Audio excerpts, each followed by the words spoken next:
start. We came to this world to shape our future. We came to this world to reach the stars, to shape our future. We came to feel the music.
You're watching TBPN. Today is Thursday, November 13th, 2025. We are live from the TBPN Ultradome, the Temple of Technology, the Fortress of Finance. The capital of capital.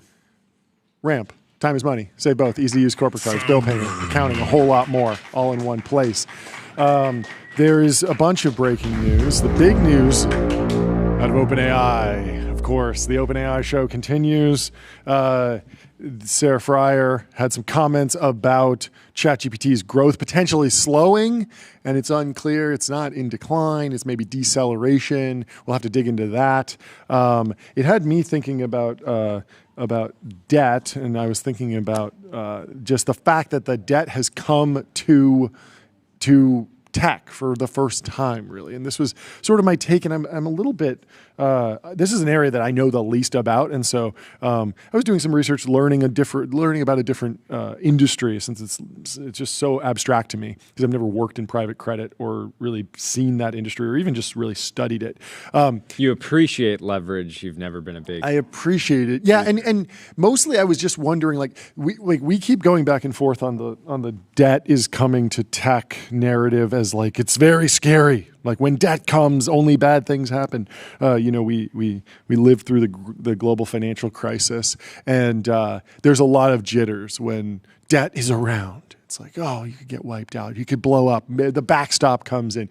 It just feels like all of a sudden we're talking about things with like a much more serious consequence than like, oh yeah, a startup raised some money and it didn't pan out and it was a zero and it wound up being a write down, but it was part of, a portfolio of equities that is averaged out across a whole bunch of different LPs.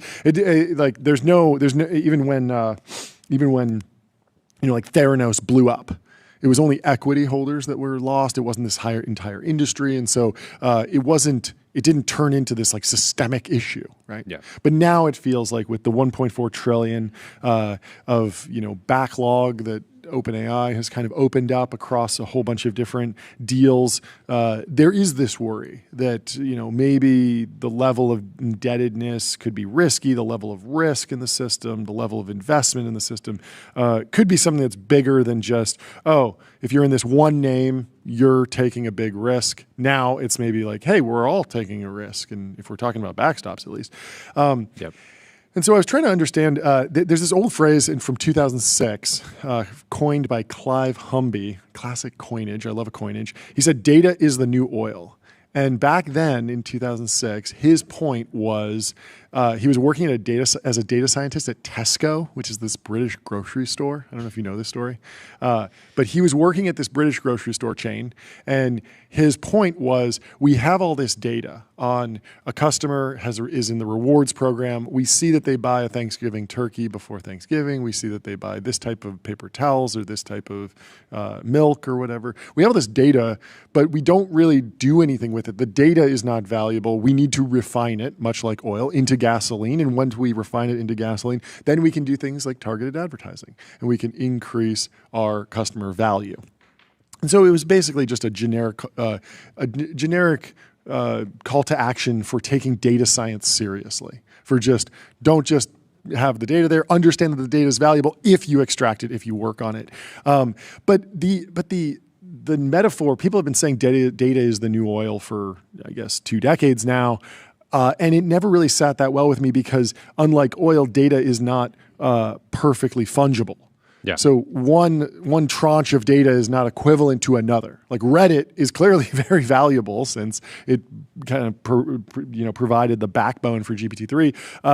All the analytics data that flows out of some mobile game is basically a lot of data useless. is worthless. A lot of data is worthless. And all oil has at least some value. Essentially. Right? I mean, I guess there are There's different varying levels of grades. crude, right? They're Yeah. different grades. And I was actually trying to play out the metaphor more, and I was wondering, like, can we get to a place where, so we can wring intelligence out of raw data like the oil, and the result can be low-octane gasoline, kind of like mid-wit, level like slop, and AI slop, or it can be jet fuel, like a deep research report that's actually pretty great, or some code that's really reliable and really useful. But it all depends on the processing methodology.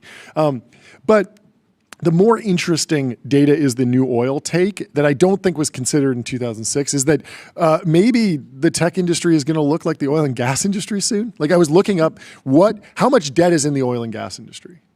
It's over $1 trillion of debt. And it's like, it's fine. Like, yeah, exactly. Yeah, clap. It's fine. Like, it's not this like huge systemic issue. It was $2 trillion, a decade ago, and then it went down and then went up. And it's like, it's all just a function of like how much oil and gas is going on, what are the new projects, how big are the projects, how much debt goes in. Like, just having a lot of mortgages in America is not intrinsically risky. Okay, the difference is that if you identify oil in the ground and you figure out how much it's going to cost you to extract it. And how long you think you'll be able, basically estimating like how much oil is actually available in this site. Yeah. Then you can lend against that pretty predictably because you know that the price of oil is going to fluctuate, but in general, as long as it's in some range, it will be like a profitable operation to pull it out of the ground. And I think it's a little bit easier to lend against that than GPUs today, when the big debate is around depreciation schedules and will these GPUs, we have a sense that a data center that has power and basically a box with a lot of power will be valuable in the future. But if a lot of the cost of a new data center is GPUs, it's harder to gauge on what the value of those GPUs will be in 4 years than it is, okay, will this oil, like production site, still be producing oil in 5 years? I think that's a bit easier to answer and easier to lend against. Maybe. I mean, sometimes there are tracks that only produce oil for 4 years, and you underwrite it against a 4-year depreciation schedule. And as long as you match the risk to the reward, the deal pencils out just fine. But I understand what you're getting at, and I think that as we dig into the OpenAI news, I think we'll have more. We can synthesize some of the recent. The recent leaks and rumored statements around potentially a plateau in demand for tokens on maybe the consumer side. But it is just like a wildly different question. Like the fact that you're walking through that math is very different than what the venture capitalists in 2000 were doing. Like Ev Randall, who's coming on the show on Friday, tomorrow, he always says he goes back to the Google prospectus from when they IPO'd, and Google was like the most pure play, just beautiful software business. So Google from 2001 to 2004 grew from 86 million in revenue to 3.2 billion in revenue. And net income over that period went from 10 million to 400 million, and that includes stock-based comp. So they were still making 400 million in profit with the stock-based comp. Googlers made a lot of money. They gave away a lot of stock. And so it didn't look like an oil business. There was not this big CapEx build out. There was not this big even this crazy R&D phase. There was just not, there wasn't that much capital that went into Google before it became this monster cash flow machine. It was just infinite beautiful. Money glitch. It was sort of an infinite money glitch. It was this beautiful algorithm that was just discovered, and it was so elegant, and it just produced this monopoly, insane like growth rate for so long. And then of course they've been challenged and they expanded, and there's a million things. And then eventually CapEx did come into the picture as they grew their cloud infrastructure, GCP, all this other stuff. But for a long time, like tech just meant take a bet on a company, and it's either a $0 or $1 trillion or something like that. And so it's a lot different. And I wanted to dig into like the actual structure of one of these deals, because I think that tech people, I was almost going to call this like, why is no one talking about Blue Owl? Because people obviously on Wall Street are definitely talking about Blue Owl. It's a public company. The stock's, I think, down like 30 to 40% this year. But it's the data center of finance. Private credit. Yes, private credit, exactly. And so I wanted to understand, like, how does Blue Owl actually interact with one of these data center deals? Because that's important to understand, like, where the risk winds up living. So I'll break one of these down, but first I'll tell you about Restream. One live stream, 30 plus destinations, multi-stream and reach your audience wherever they are. So for Hyperion, you remember the Hyperion release? Zuck went on Threads and announced that he was going to be building a 5 gigawatt data center. It was going to be as big as Manhattan. It's like somewhat of a Manhattan project. Somewhat of a Manhattan project, exactly. So the crazy thing about that deal. So he spins up he puts out the announcement post on Threads, says, hey, we're going to build this 5 gigawatt data center campus. It's going to be online in a few years. It's going to be as big as Manhattan. He shares some of like where it's going to be, how many racks are there going to be, square footage, stuff like that. But he's basically just announcing that, like, hey, the project's financed. We're ready to go on this. Like, you would expect that it's a $27 billion deal. You would expect that, okay, Meta went down. They spent $27 billion. It's worth it. No, they got paid $3 billion. They got paid $3 billion. And the reason is because Blue Owl financed it with external debt, and they are basically paying Meta up front for the right to have them as a tenant, as a leaser, for a very long time. So they get this, like, we have Meta as a client. Meta's always going to pay their bills. They're like, no matter what happens with the AI build out, they're going to be good for it because they have this cash machine. So they are like the best possible tenant. Not like some fly-by-night, oh yeah, I'm a startup, maybe I'll be around in a few years. It's like, it's Meta. They're going to pay their bills. And so you have this massive data center project that's going to be paid for, even if it's not producing any valuable tokens. Zuck's still he's not just going to default and be like, yeah, take the company. No way. He's going to pay.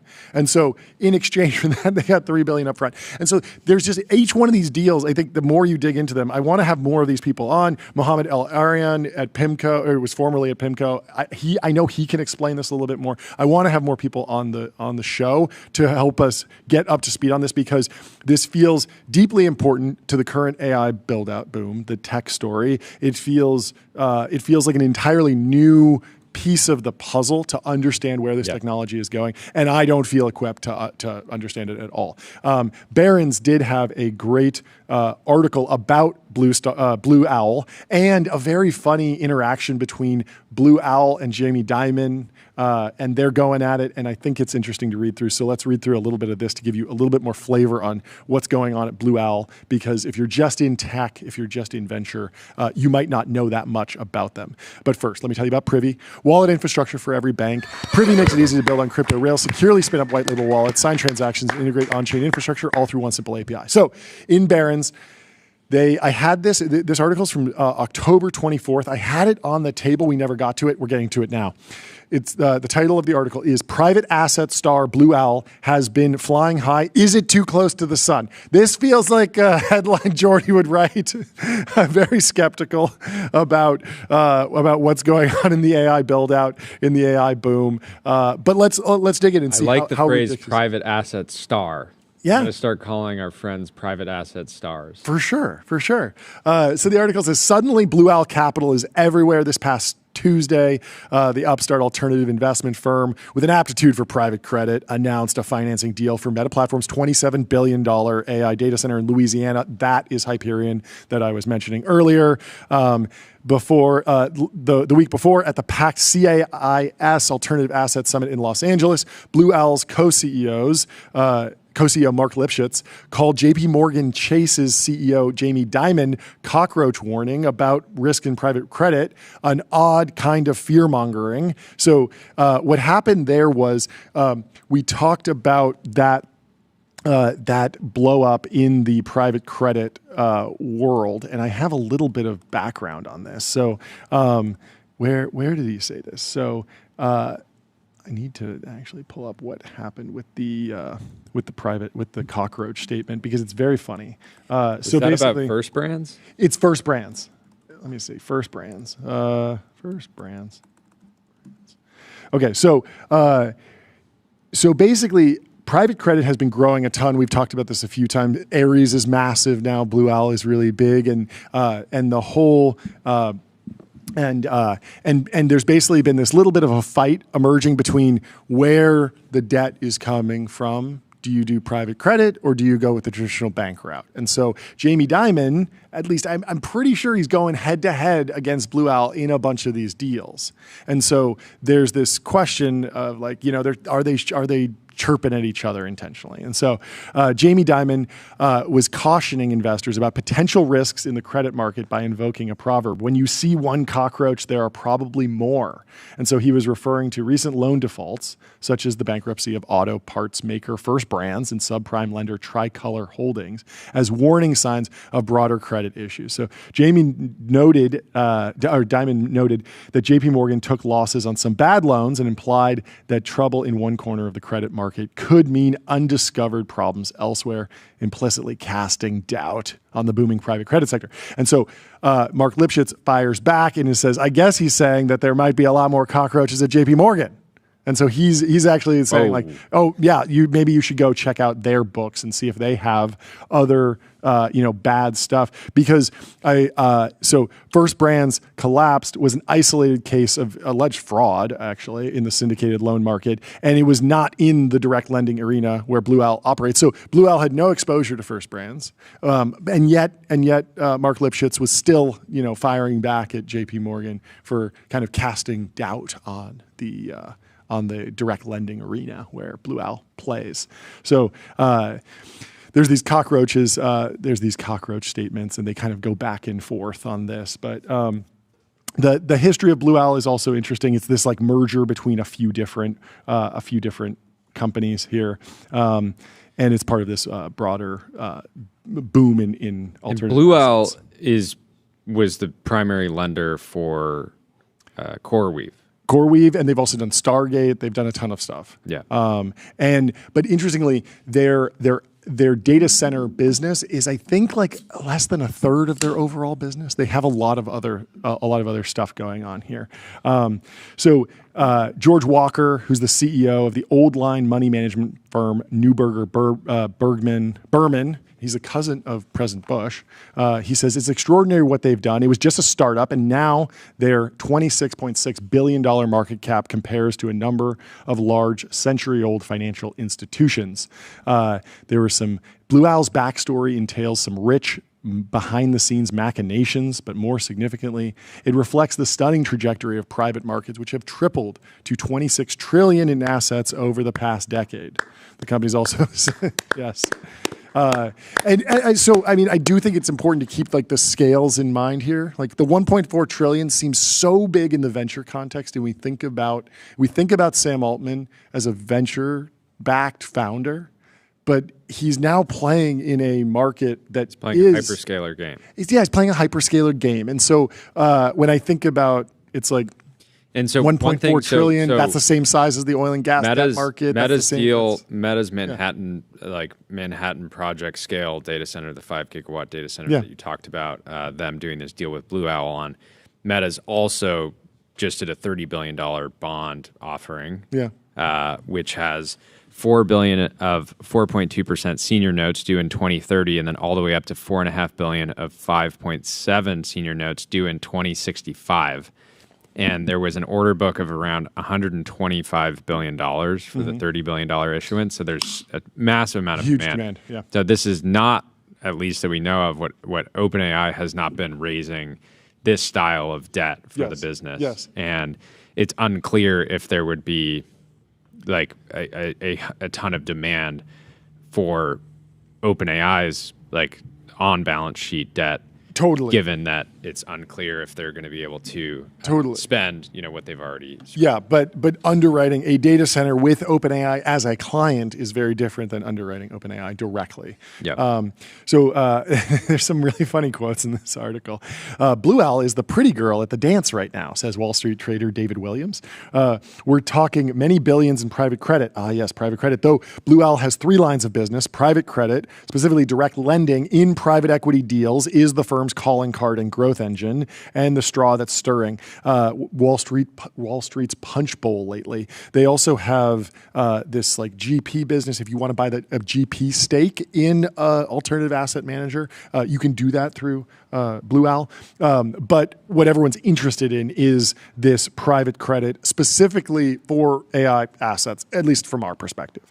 I'm sure there's other people that find the other pieces of their business much more interesting. But its core direct lending business has 145 billion in AUM out of 284 billion total. So that's about half the fund. And that was conceived.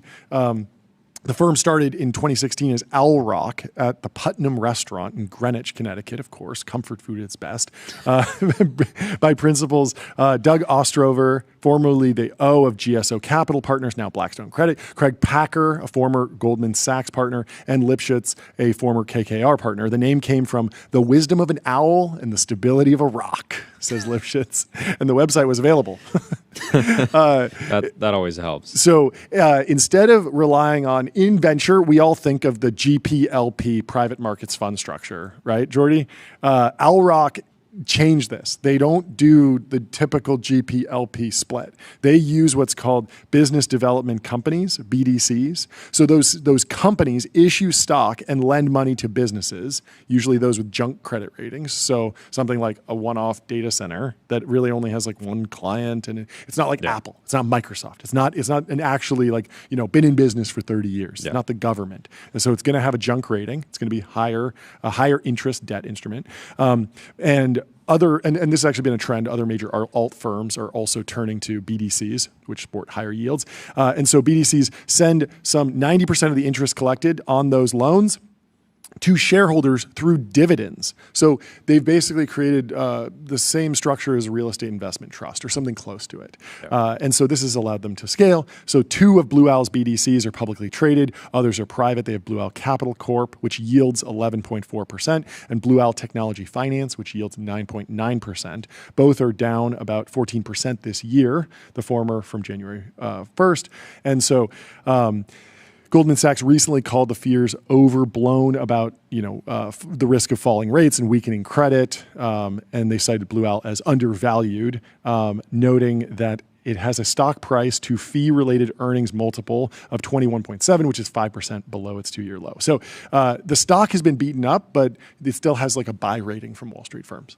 Blue Owl has generated a stable, highly predictable stream of earnings, says Ostrover, the other co-CEO. It makes no sense that we're down more than our peers, he says. If anything, we should be down less. I love it. I love a defensive Love the CEO. confidence. Wall Street may be particularly wary of direct lending, as shares of both Blue Owl and Ares, which specialize in that business, have fallen hard. It's also true that both stocks had previously outpaced their peers. The second leg of the Blue Owl stool was created years earlier when a Lehman Brothers executive, Michael Rees, started a fund at Neuberger Berman that bought stakes in asset managers like D.E. Shaw. This is what I mentioned earlier about buying GP stakes. Rees named his endeavor Dial after his children Dylan and Alexia. He just took his 2 kids' names and pushed them together.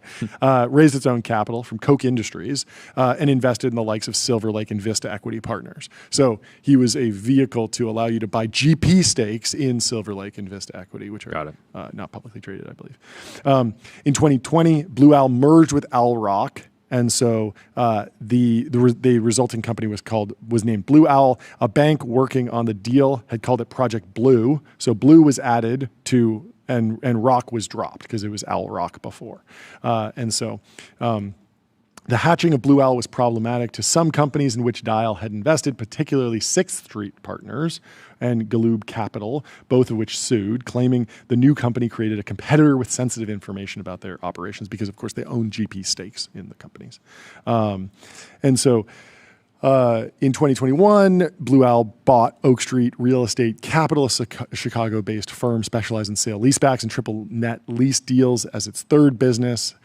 This wing of Blue Owl has AUM of $71 billion and is home to the Meta infrastructure deal. So it's like a remarkably balanced stool. I'm sort of shocked when I was expecting it to be like, we hear about Blue Owl in the Meta context and that's their main business, or it's a new thing and it's only 5% of their business. But in fact, they have a pretty diversified offering across a few different products. And so this wing now has $71 billion and is home to the Meta infrastructure deal and others such as Stargate data centers in Texas and New Mexico. Next, Blue Owl is working on AI deals with Nscale and Valor Equity to finance purchases from NVIDIA, whose chips go for $30,000 and up, according to people familiar with the matter. Blue Owl built its direct lending business by borrowing from the Silicon Valley playbook of scale first, monetize later, or by underpricing established private credit firms to gain deal flow and then raising fees later. Most of the firm's direct lending business is done as part of private equity buyouts. So Thoma Bravo, Blackstone, Warwick Pincus, these companies come in, and then Blue Owl does the debt side of that. These investments generally entail floating junk bonds, a business pioneered by Drexel Burnham in the 1980s, but it was typically done with banks. Now it's done with these private credit firms. The private credit market has grown from $2 trillion in 2020 to $3 trillion at the start of 2025. So again, I'm like, that's growth, but that's not the craziest growth I've ever seen. Like when I go back to global financial crisis, you hear about these like 10x run-ups in these derivative markets. Like, I don't know. It just feels like we're still in like the early stages of actually ramping this piece of the capital markets and marshaling that to the really crazy stuff. It feels like the crazy stuff's coming in 2 years. I don't know. Yeah, and that aligns with Doug from Semi-Analysis' point. He was like, we're still early in the debt cycle. We're early. But at the same time, market has jitters. I was working on our 2026 merch this morning. Yes. And I had about an hour call. And so I missed the fact that NVIDIA is down 4%, CoreWeave's down 8%. It's a little bit shaky out there. We're certainly not in white suits today. No. Well, let's go over to the timeline. Let's go over to some of that other news that we wanted to touch on today. But first, let me tell you about Cognition, the makers of Devin, the AI software engineer. Crush your backlog with your personal AI engineering team. So Alex Heath has a scoop here in Sources. During a recent private call, OpenAI's investors asked about external signs that ChatGPT's growth is slowing. CFO Sarah Fryer. The external signs were, I think, like App Store data. There was some data out of Europe. Oh, yes. That's right. And it was hard to read into the European data because Europeans... They don't work ever. It was coming off of summer, right? And ChatGPT is popular with students. But European summer hasn't ended yet. European summer ends like late December. No, I have to push back on that because when the French television network came, that's true. They were clearly done. That was about a month ago. Yeah. They were clearly back from summer holidays and they wanted to learn about the AI talent wars. Yes, that's true. No, we're obviously joking there. Anyway, so there's been early warning signs. Walk me through some others. So I can walk through Alex's coverage. Please. It says on Monday, OpenAI CFO Sarah Fryer held a private. She was really hoping to just not be in the news cycle this week, but when you're the CFO of one of the most important companies in the world, It comes with the job. But What bag holder is leaking this? Yeah, that's Private my call. question. You're an investor and you're leaking bad news to sources. What are you doing? Yeah, what are you Did doing? you get out or something? Like, have you somehow facilitated some short position? Like, why are jumped you off the call? Mark, this isn't very founder friendly. Whoever's doing this is Yeah, not very it's founder friendly. not great, Okay, anyway, take me. Anyway, Sarah Fryer held a private quarterly earnings call with the company's biggest investors. Yeah. As usual, the numbers she shared were mostly up and to the right, but behind the strong top-line figures, a quieter question hung over the call. Was ChatGPT's momentum starting to slow? During the Q&A portion of the call, sources say Fryer was asked to reconcile ChatGPT's meteoric growth in weekly users from 250 in September 2024 to over 800 million now, with external signs that the app's growth has slowed in recent months. Close followers of OpenAI's business have been whispering about these signals from research firms since late summer, but this was an opportunity for company backers to hear directly from leadership on the matter. After telling the investors to take third-party estimates with a grain of salt, Fryer acknowledged a chink in ChatGPT's armor. She said time spent had declined slightly in response to, quote, content restrictions the company rolled out in early August. She then referred to the loosening of those restrictions that CEO Sam Altman has said will be implemented for adults in December. So this is them. Sam came out and said, we're going to allow erotica on the platform. And Sarah says, and OpenAI expects the decline in time spent to reverse. And so this reminded me of a conversation we had about exactly a month ago where I said, I don't think them announcing that they're getting into erotica is a sign of strength. I don't think that's something that you do just because you want to, right? In my view, it felt like clearly there's user demand for it. Yeah. But at the same time, that felt like something that they would do in order to stimulate growth while they get a bunch of other monetization online, right? So like commerce, ads, etc. Yeah, no, that makes sense. Yeah, I mean the original founding team at OpenAI was incredibly idealistic, right? Like incredibly you're going to work on a nonprofit on super intelligence, like AGI, like you truly are working on what you see as one of the most important problems, what I would agree with is one of the most important problems. Then of course, eventually the company evolves and you bring in business leaders. But at the same time, I do believe that when they say I want to cure cancer. I believe that. I believe that too. And so but the reason I reacted right. strongly to it was that there had been messaging, around the same time of I don't want to be in a world where we have to decide between curing cancer and free education for the world. Yes. And so then at that same time deciding we're going to do erotica. It was very weird timing. It was very weird. It was very weird timing that those two statements came out one after another. I'm actually surprised why they're waiting till December to roll out the adult content. So in this scoop, do we have any specific data on what exactly is indicated in terms of ChatGPT's growth slowing? Can we actually try and define that a little bit more? Is that users, because they were already at almost 1 billion users? Is it time on site? Is it monetization? Deceleration, we were talking about this, OpenAI has decelerated revenue before because I think they tripled and then they went to a doubling, or they were quadrupling and then they went to a tripling. And so they actually decelerated in 2024 and then they re-accelerated in 2025. And so I was kind of saying there's a good chance that you could see deceleration in the future. It's happened before. To be accelerating forever is basically impossible. But it would be interesting to track exactly how ChatGPT's growth is slowing. There certainly feels like there's just a level of saturation. Do you have the stats? So SimilarWeb put out some information on month-over-month change in total visits to leading Gen AI tools. ChatGPT is at the bottom of a list that includes Gemini, DeepSeek, Perplexity, Grok, Claude, Copilot and Meta AI. The key difference here is that like ChatGPT is just so much bigger than these other platforms that they could still be adding more users on a per user basis than these other tools, even if their growth is slower. Yeah, that makes sense. Tyler, what do you I mean, they do expect their growth to slow down. So, like from this is Epoch AI. It was like OpenAI revenue estimates. Yeah. 2025 is 13 billion, and then they expect 2.3x in 2026, 2x in 2027, and 1.6x. Yeah. So I mean, it's not like they're just saying like it's going to go from 2x to 3x to 4.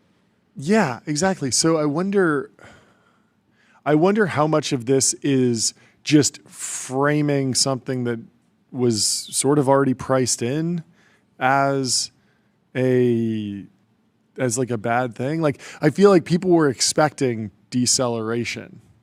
And so if she says, like, if she's on the call and she says, as expected, we're really big, we're going to be decelerating the level of new users that we're adding. And then I don't think she should say that. Yeah, maybe that would be bad framing. I don't know. It just doesn't seem that crazy. Please don't say that. I don't know. It doesn't seem like that bad of a thing to say. Like Meta is not accelerating top line users. They have like 3 billion users. Like no one's expecting them to accelerate top line users. Maybe like randomly one quarter they accelerate, but not continually. And so I don't know. It just feels like an odd thing. Did you get a chance to read the Ed Zitron article? This thing?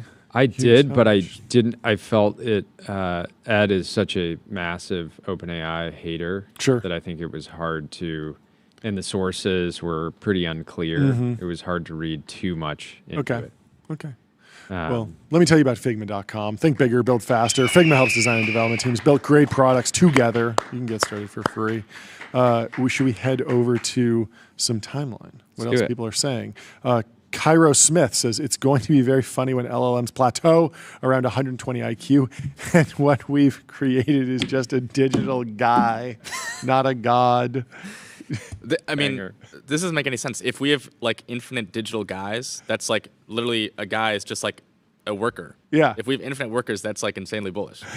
Yes, it could still be bullish, but it's we've been people have been promising. He didn't say bearish. He said it's gonna. He didn't say it's gonna collapse the economy when we just get a digital guy. He said it's gonna be funny, and I agree. Yeah. I guess that's true. It's funny, but this is still like a very bullish take. I think you might read this as like he's kind of bearish. Yes. Yeah. No, I think you're right. If you get a digital guy, that's pretty powerful because guys can do a lot of stuff. It's valuable. I love guys. Yeah. You need a guy for everything. You do need a guy for everything. And you will in the future. That's you been will one of the great that's luxuries, right? Yeah, that's the middle agent. class has apps. Yes. The wealthy have guys. Yes. This is and the apps get better with the apps get better with AI agents, right? Because you have an app that acts a little bit more like a guy than an app. Real quick, Scoot in the X chat almost bought a counterfeit TBPN hat. No way! Watch out. There is a counterfeit TBPN store. These are not by us. They've made it look like it's by us. I'm not going to name the link, but we have not sold any merch. We will make the merch available as soon as possible. I was working on it this morning before the show, so it's coming, but do not buy any of the counterfeit merch. My big concern with that site is I don't even know if they ship it. Yeah, that is a big question. They also made like 100 products. They made so many products, and I did email them. And to be clear, I emailed and our lawyers emailed them, and we've submitted a bunch of takedown requests. When I emailed them, I was like, "Hey, like I assume like you're just a fan." Like I was being too nice. I was being golden retriever mode. But I did say I was like, "Hey, like I appreciate this idea. This is very cool that you're enjoying the show. But like we just don't want people to get confused. And we have our own plans for a store." They're like, "Okay, I'll make 200 different products." They just didn't just didn't respond at all. And so then we sent a takedown notice, and we will be fighting that tooth and nail. So stay safe out there. But please don't buy it because we have nothing to do with it. Tyler, did you get a chance to read Fiji Simo's latest blog post, moving beyond one size fits all? I hope you didn't read. I this hope you was studied. Sat your ass down. We talked about this for a tiny bit yesterday. Yes. This was 5.1. just the 5.1 Yes. release. Nothing I would say super substantive in it. She kind of is talking about how I think with 5.1 they were going Like we made our digital guy faster, better, stronger. Is that what she it talked is? about the EQ of the model a lot rather than IQ. So that's why you see a lot less benchmarks. I think it's just hard to actually benchmark that kind of stuff. Yeah. But the actual like style of the model, talking about kind of safety ish stuff where there's like, you know. I mean, it is crazy following this company so closely because in here there's a line that says, with more than 800 million people using ChatGPT, we're well past the point of one size fits all. And 800 million sounds amazing, except I feel like I heard the 800 million number like 2 months ago. And I feel like they have been accelerating so fast. You would expect them to be at 850, 900, exactly. And so the fact that they're repeating the 800 number is like, they're like, what's sorry, going on? we can't add a third of the United States every month. I know. It's very, very high stakes. It's very impressive what they built, to be clear. But I am really keyed on that, like 800, because I was excited they were going to hit $1 billion. It was going to be a big moment. And yet it feels like maybe that's a next year goal. But Nir Cyan has been going back and forth on this. Nir said, ChatGPT is officially in its Fiji Simo phase. If you're wondering why the upgrade doesn't come with benchmarks, have fun. Rune says, you are confidently wrong about the internal dynamics of this. It could be better summarized as an infra cleanup. And Nir says, the source for my top tweet is Fiji's blog post from today, which discusses the release and its goals. I don't really know what else to say. I don't know. Is there hunger for benchmarks anymore? I might actually take the other side of this here and say that I like that they're getting away from benchmarks. I wish they didn't do a 5.1. I don't want any more confusion. What is 5.1 versus 5? Just make it better and don't do a release. And certainly don't tell people, because what if people Easy for you to say because you're not in love with a specific version, John. I'm in love with 5.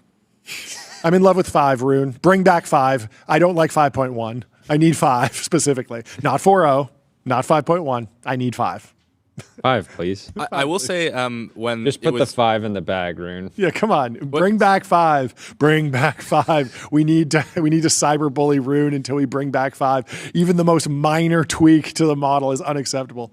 You can still use 5 Pro. I know. So that's got to count for something. Only 5 thinking. Okay, but I was saying when GPT-4, like GPT-4, like not 4 or anything, when that was the best model, they would do updates. Yeah. And they wouldn't like say, oh, this is a new model. Yeah. And people could definitely tell. Oh, sure. Like, okay, they released the model, it's worse. Mm-hmm. And then everyone on Twitter would hate it, but then I think people... So you think putting a version number actually helps like fight back against that? Because people are like, oh, I get it why it's worse. You changed it. Like instead of like there being a surprise under the hood. I think it's more it's just like easier for people to tell if there was actually a change when they're noticing something that they've been depending on. And then it's a little different now. Like I just don't understand why you're surfacing it in the UI of like if I open my ChatGPT app at the top now it says ChatGPT 5.1. Like this is a consumer iPhone app.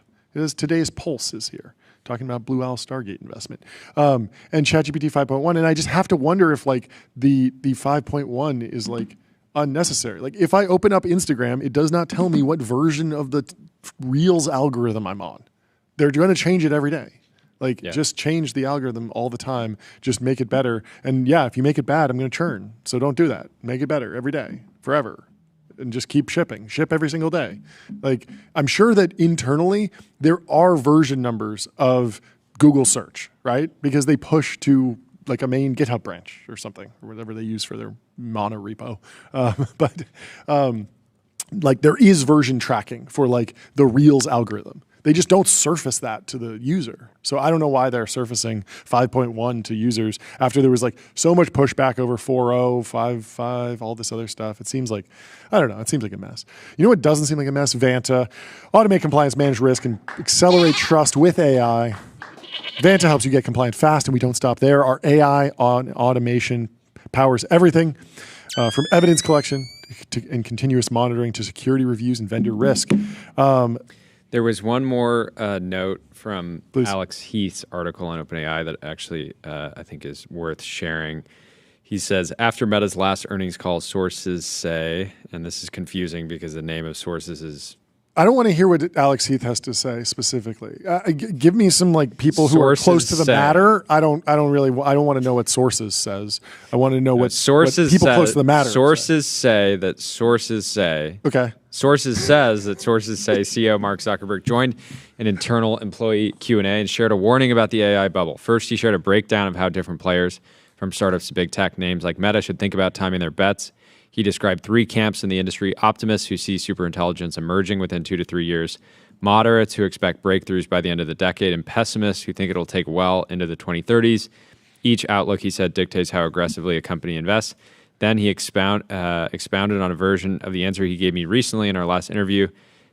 He noted that while unprofitable startups like OpenAI and Anthropic risk bankruptcy if they misjudge the timing of their investment, Meta has the advantage of strong cash flow. Mm-hmm. He also made the point that while big tech has historically been relatively debt-free compared to large companies in other sectors, the AI infrastructure race is leading Meta and its peers to start using leverage in a more normal way relative to their size.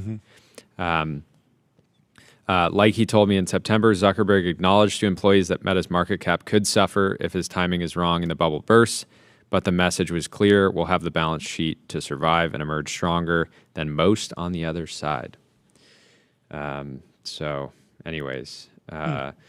Super Dario was quoting that and said the obvious end game in the next 2 to 3 years is that Microsoft acquires OpenAI, Google acquires Anthropic, and Tesla acquires XAI. Only the large caps survive. That's a nuclear hot take. That is nuclear crazy. How would that even? I don't know. Could Microsoft get the rest of OpenAI? I mean, I guess they probably have. Depends on the price. Size. It's a $4 trillion company versus a $500 billion. Yeah, I don't know. It doesn't seem like impossible. Let me tell you about Graphite.dev. Code review for the age of AI. Graphite helps teams on GitHub ship higher quality software faster. Get started for free.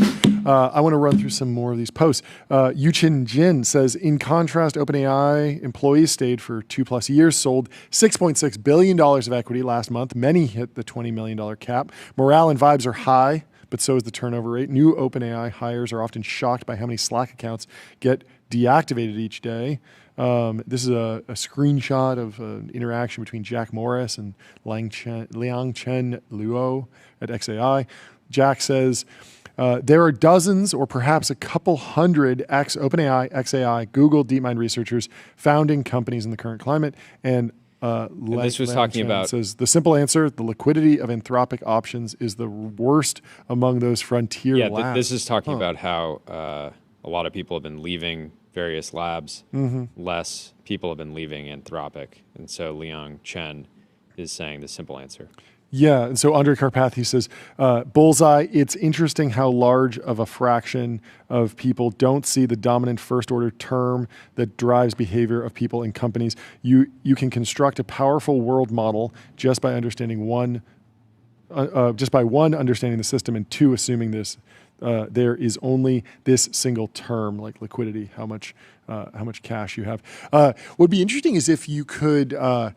is if companies started offering liquidity in the form of annuities.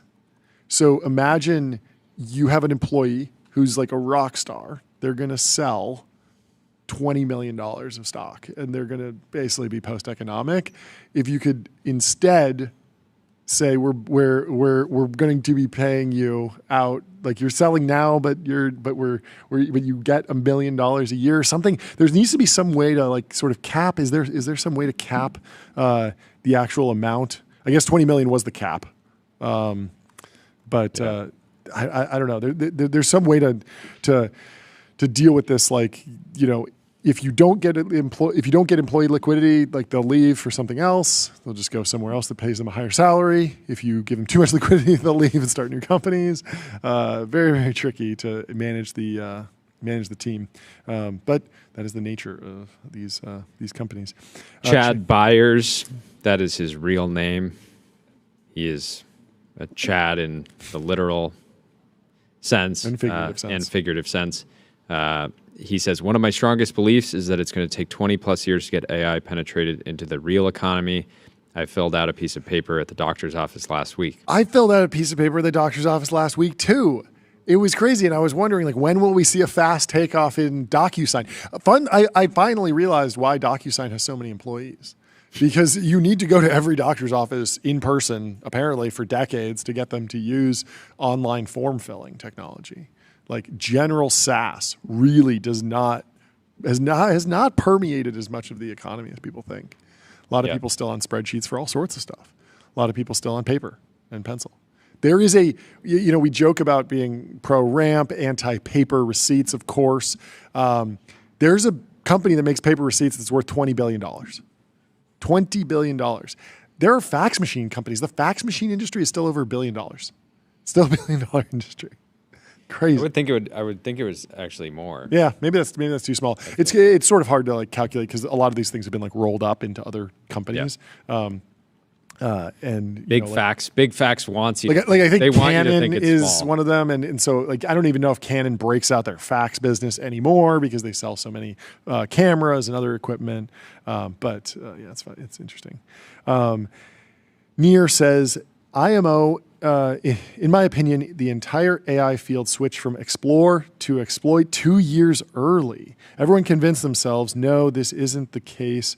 Look at our exploration. And it's like watching someone go on a 50-foot walk and find a cool tree when the entire continent is still covered in fog of war. Now that the terrain seems known, it should be harder to convince yourself. I suppose this makes sense given a lot of people hint at being good as gone as soon as they have enough money. But no, not me. I've been gone for ages already. That's a very funny post. I suppose weren't we talking about this yesterday? This idea of like where will the next innovation come from? Where will the next breakthrough come from? Will it come from any of the will it come from XAI? Will it come from DeepMind? Yeah, like how much do you need the college campus? How much do you need that environment? Yeah, will it come from a university? A university. The universities seem to have not, like it's very odd that the university system did not produce the Transformer paper. Feels like the perfect thing to come out of a university setting. Yeah, I mean, it's really tough right now. You can stay in a university system and be a student and be taking on debt, or you can go work at a lab and have a good shot, at least if you did this a few years ago, have a good shot of making $20 million in a few years. And it's hard to give up that kind of opportunity. Yeah. This Wall Street Journal article is giving more context on the AI boom. It says the AI boom is looking more and more fragile. AI stocks have swung downward as doubt rises about sustainability and payoff. Perfect isn't good enough, and any sign of weakness is a disaster. This is what's happening. It's like you double revenue and your stock trades down. It's very, very odd, but everything's been priced to perfection. CoreWeave, who again is the only neocloud in the platinum tier semi-analysis, is down 45%. That is remarkable. Last month. It's like they've built by all accounts, fantastic product. Fantastic product. I mean, like, I don't know, maybe semi-analysis got it wrong, but I don't think so. But it feels like they've built something that, as infrastructure, delivers at the level of the hyperscalers, just like a fantastic product.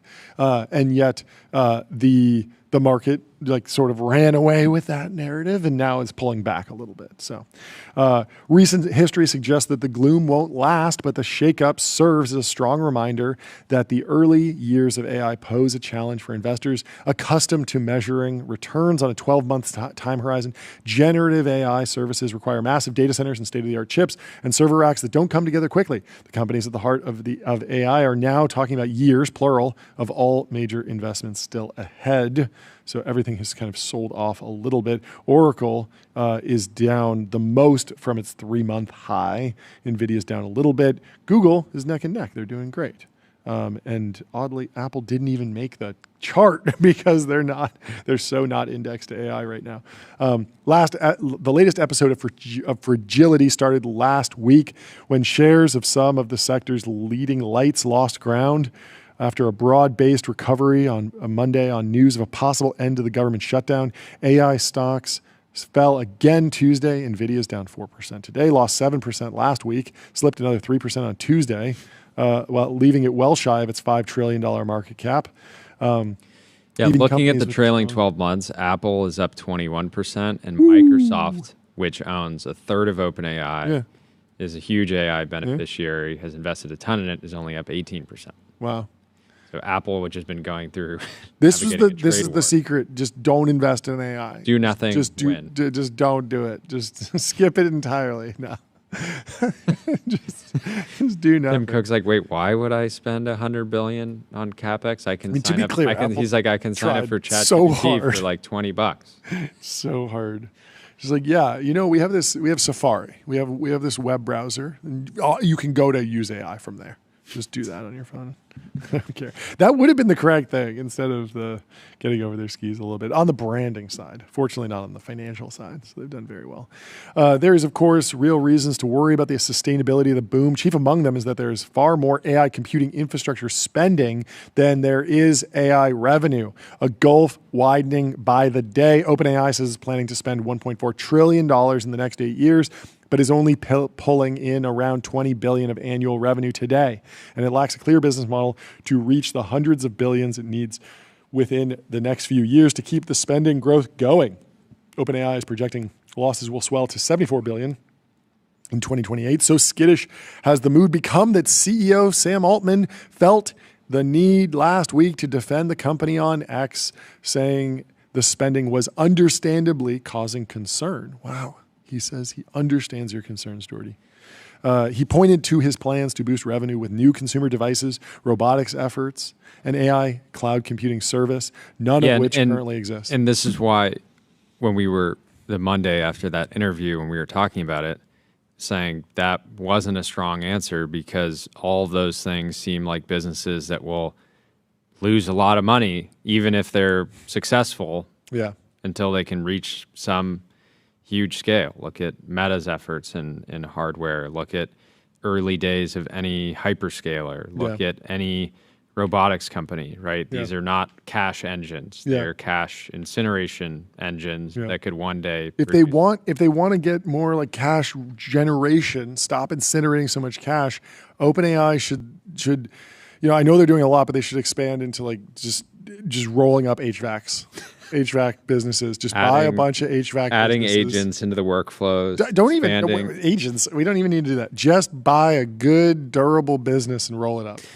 Plumbing, electrical, roofing. Storage units. There's a lot of good money in storage units.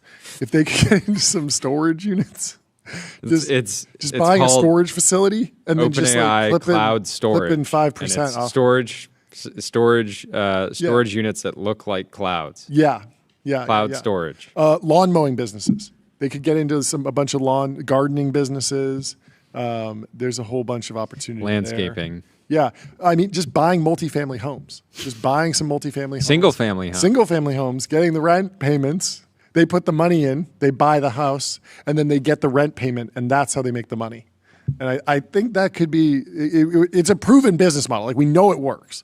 It works for a lot of people. A lot of people, they start with one single-family home, they grow it, they keep... Box of oranges, OpenAI Property Management LLC. So they have the property management company, and they actually they own the properties with another...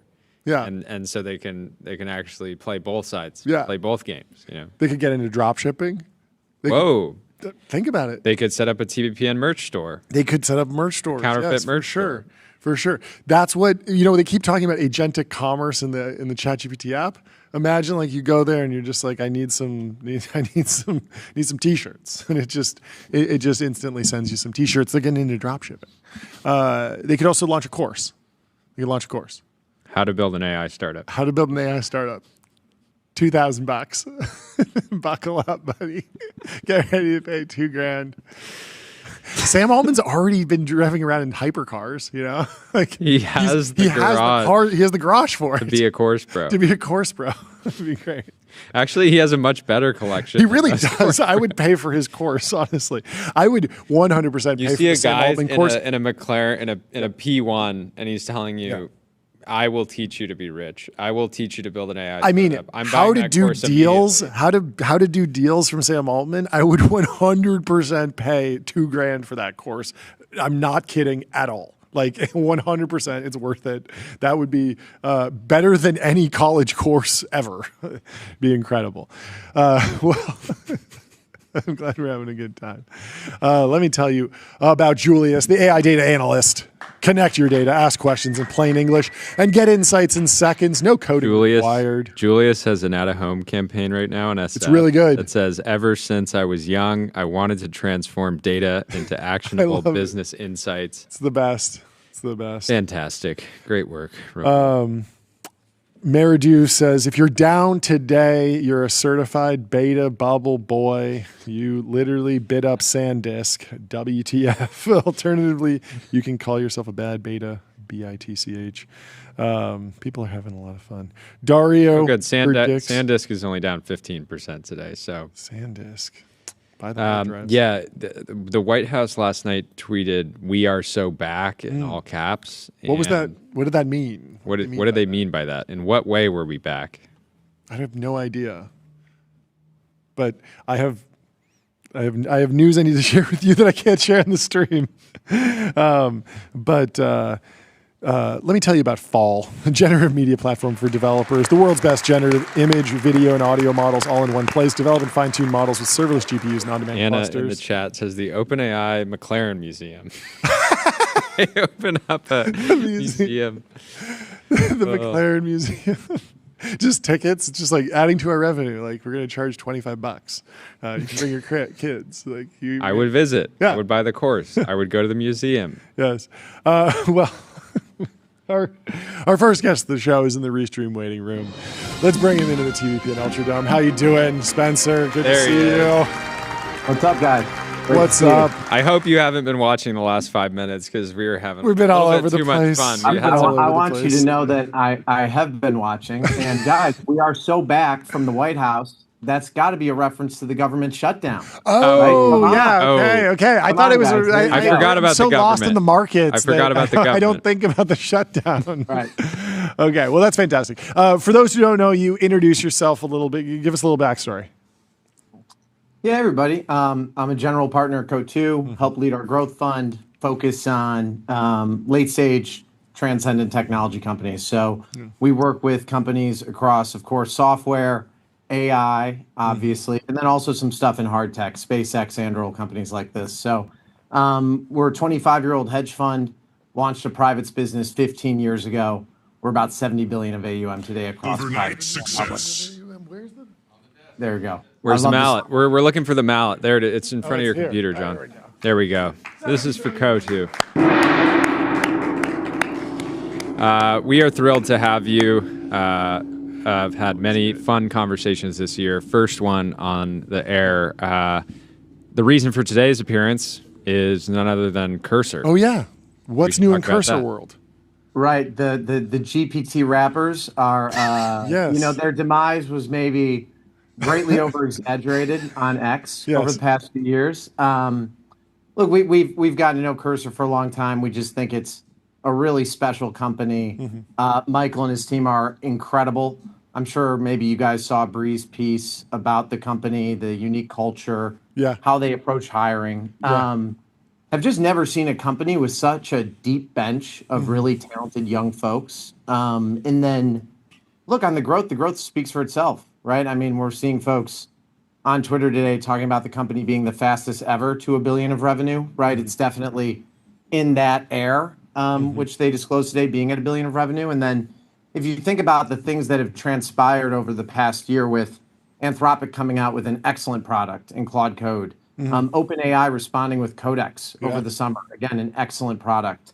All these things happening at once. And then you sit here and you wake up today and say, wow, Cursor's got an incredible business, incredible product velocity, an incredible team, and now their own model, which they shared yesterday, is their number 2 most used model on the platform in Composer. So, there's a lot of good companies in San Francisco. It's kind of a nice thing. Like in early 22, everyone was very worried that all of our 21 investments and everything was just going to, kind of wipe out. There's actually a lot of good companies in San Francisco. It's a great thing. There's a decent narrative violation. Right. There's a lot of good companies.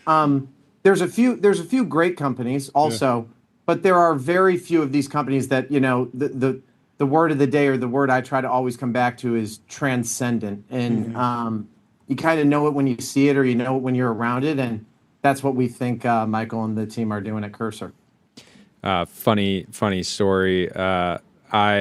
Cursor is, I'm incredibly inspired by their growth and user love and everything they've accomplished over the last few years. But I had a painful moment when they first kind of exploded onto the scene, because I realized that Aman, one of the co-founders, had been following me since like 2020 or something. I was like, I had this, I've had this like, lingering fear over the last few years of like, getting followed by somebody, not reaching out, not investing, and certainly would have been smart a few years ago to well, listen, Jordy, catch it's it. not too it's late. Not too late.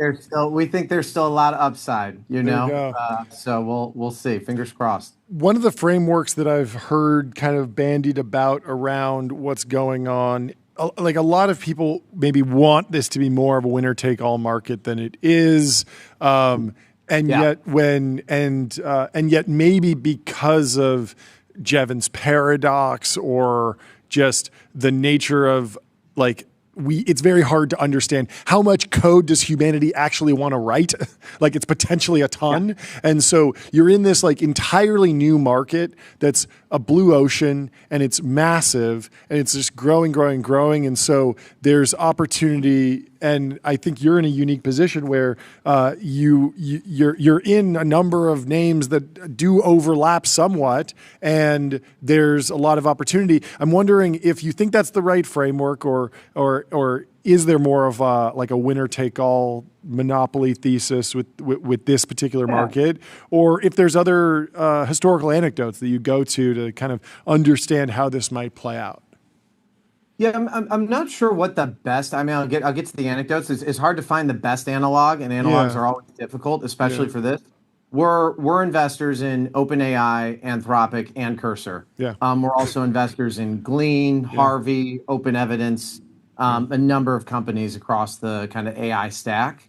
Our view, right? If you just take a step back, right? People talk about the bottoms up TAM sizing on developers. To your point. People want to write a lot of code. 30 million developers in the world, right? A fraction of a % of the global population today.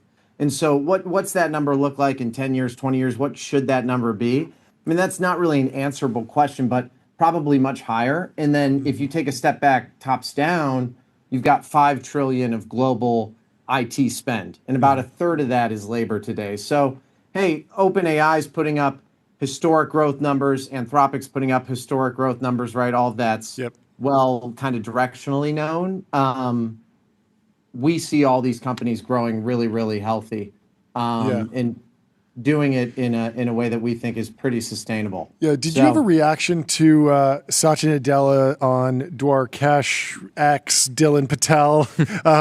There's this interview, and he kind of talks about it feels like he was kind of sending the signal, I'm going to steamroll you if you try and build an Excel agent. I'm defending the castle that is Excel, but also I'm a platform for a bunch of other Excel things. Is Excel Copilot. Yeah, exactly. And I think that I would bet on him being able to defend the castle that is Excel, but I was going back and forth with Jordy about it feels a lot harder for Microsoft to put up a fight in AI for lawyers, because they just don't have a practice there. And yes, lawyers use Word documents, but it just feels like a slightly different go-to-market, slightly different product. And so I'm wondering on how you think about the edges of like where the hyperscalers or the neo hyperscalers, the foundation labs might steamroll versus not, because Cursor is an interesting example of a company that feels like almost steamrollable and yet hasn't been.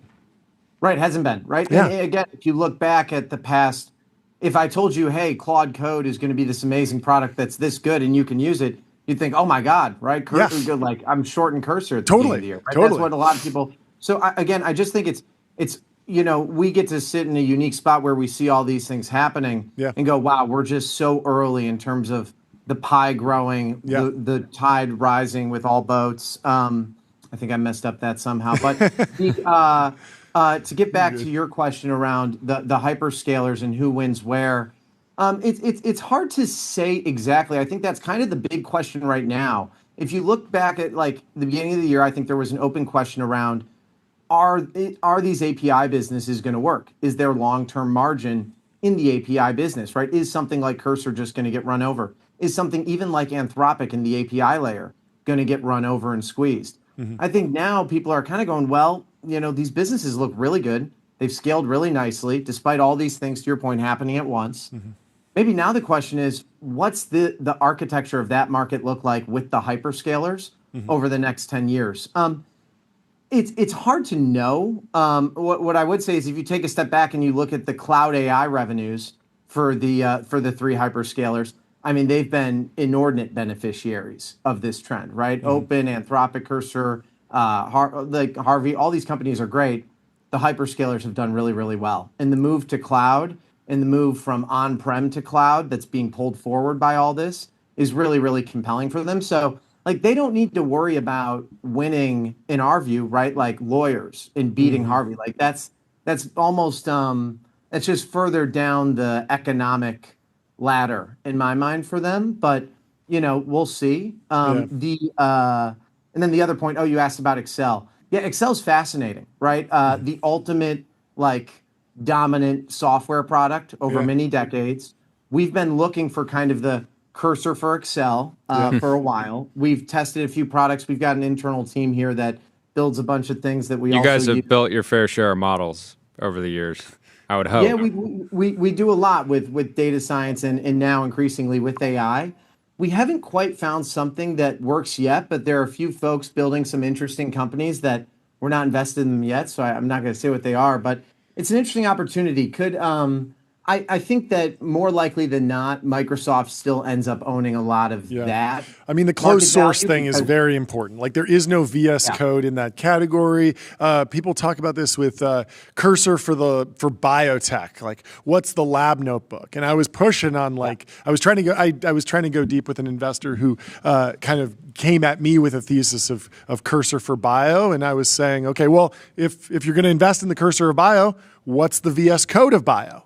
What's the open source? What's the open source standard that you can fork that every bio lab uses? And they're like, oh, well, actually, like the labs use closed source stuff, and those enterprises do not just want to give up the data. So you're going to be fighting for the walled garden and all this other stuff. So it does feel like the Cursor for X model. I mean, it was really hot at YC, 2 batches ago? Everyone was doing Cursor for X. And it feels like it was wishful thinking in some markets. Yeah, I think that's exactly right. And what's interesting is for biotech in particular, right? And we've heard Sam make more public comments recently, right, about their effort with the sciences and how much time they're spending there. Yeah. I just think that's where the value ends up accruing is something like an open.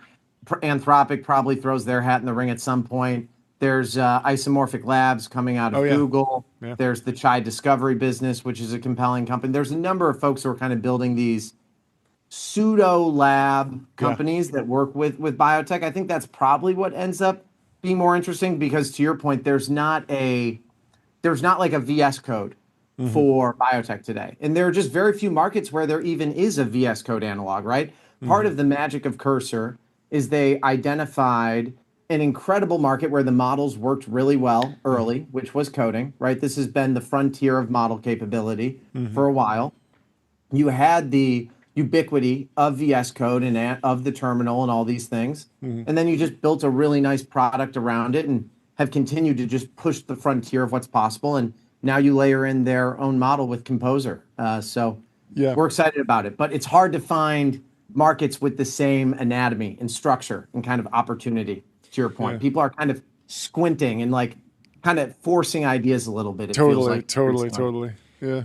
Jordy? I'm sure you guys just try to back visionary founders that don't come to you for help unless they really need it, hopefully. But how do you think private companies, how much attention should private companies in AI be paying to the public markets right now? Because we're seeing so much growth, revenue growth in the private markets, and at the same time, we were just CoreWeave's down 45% in the past month.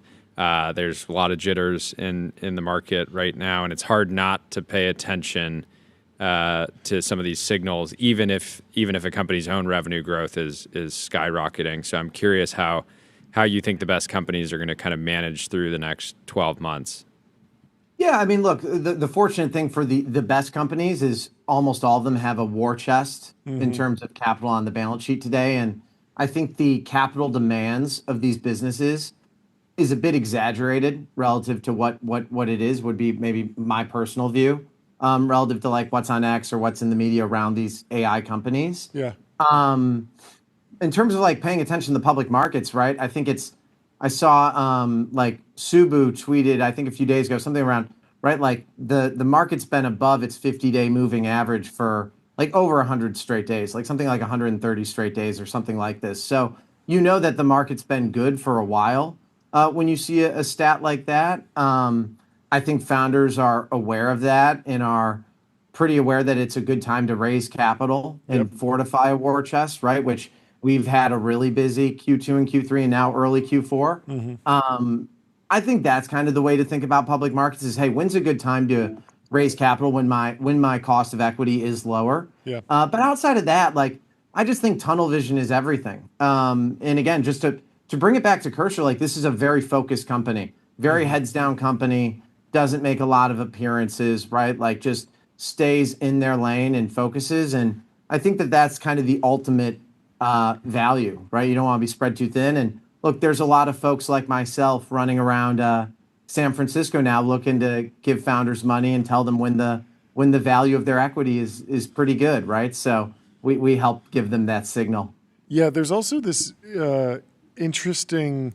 It's hard to measure corrections in the venture ecosystem because they're much less quantitative than just looking at, you could, map the... Yeah, correction often looks like, wow, that company hasn't raised in 3 years. Yeah, that, or, Right. There's some hiccup in LP fundraising or something. But there's many corrections in the public markets that I can think of that were like hiccups in the private markets, but for the most part, it was everyone just kind of being like, oh, there's some crazy stuff going on. Okay, like let's cancel a couple meetings and okay, we're back on 2 months later. Like the COVID-19 like sell-off was like a massive correction in the public markets, and for most startups, it was like, yeah, you needed to understand what could your company continue, or were you in like hospitality or something that was going to be heavily affected? But for a lot of companies, it was just like, oh, your March raise turned into a June raise over Zoom, and it was fine. Yeah, I mean, I think that's spot on, right? Yeah. Like there is a level where, right, because we do have a public hedge fund. And so what's interesting is when you have conversations like the one you guys were having prior to this, right? As a hedge fund, you're always behaving in the market, right? There's always a choice to be making, right? It's very unusual to be in 100% cash or something like this, right? As a private fund, as a growth fund, we can just choose to not invest for a while, right? We can just wait a bit. And for us, like the convenient thing is, we only make, I think this year we've maybe added about half a dozen new logos to the portfolio. So for us, we're only making 3 to 5 core big investments a year on the growth side right now is kind of our cadence. So it helps us kind of work through whatever that cycle is and just focus on the asset, focus on the entrepreneur, focus on what we view as the 10-year trend and story for why this company is going to be so durable and so powerful over time. But yeah, like you don't see it, right? I think the other thing that's maybe like less discussed is we've had a bunch of companies, and I've seen companies outside our portfolio too that were kind of your 2017 era SaaS businesses that have really seen a nice bounce back and a nice acceleration over the past few years with AI. Really, like reinvention is the wrong term. It's just kind of like some product extension and pull Yeah, the forward. CEOs and the management teams and the teams are just re-energized and excited because there's this new capability that you can integrate across your entire platform.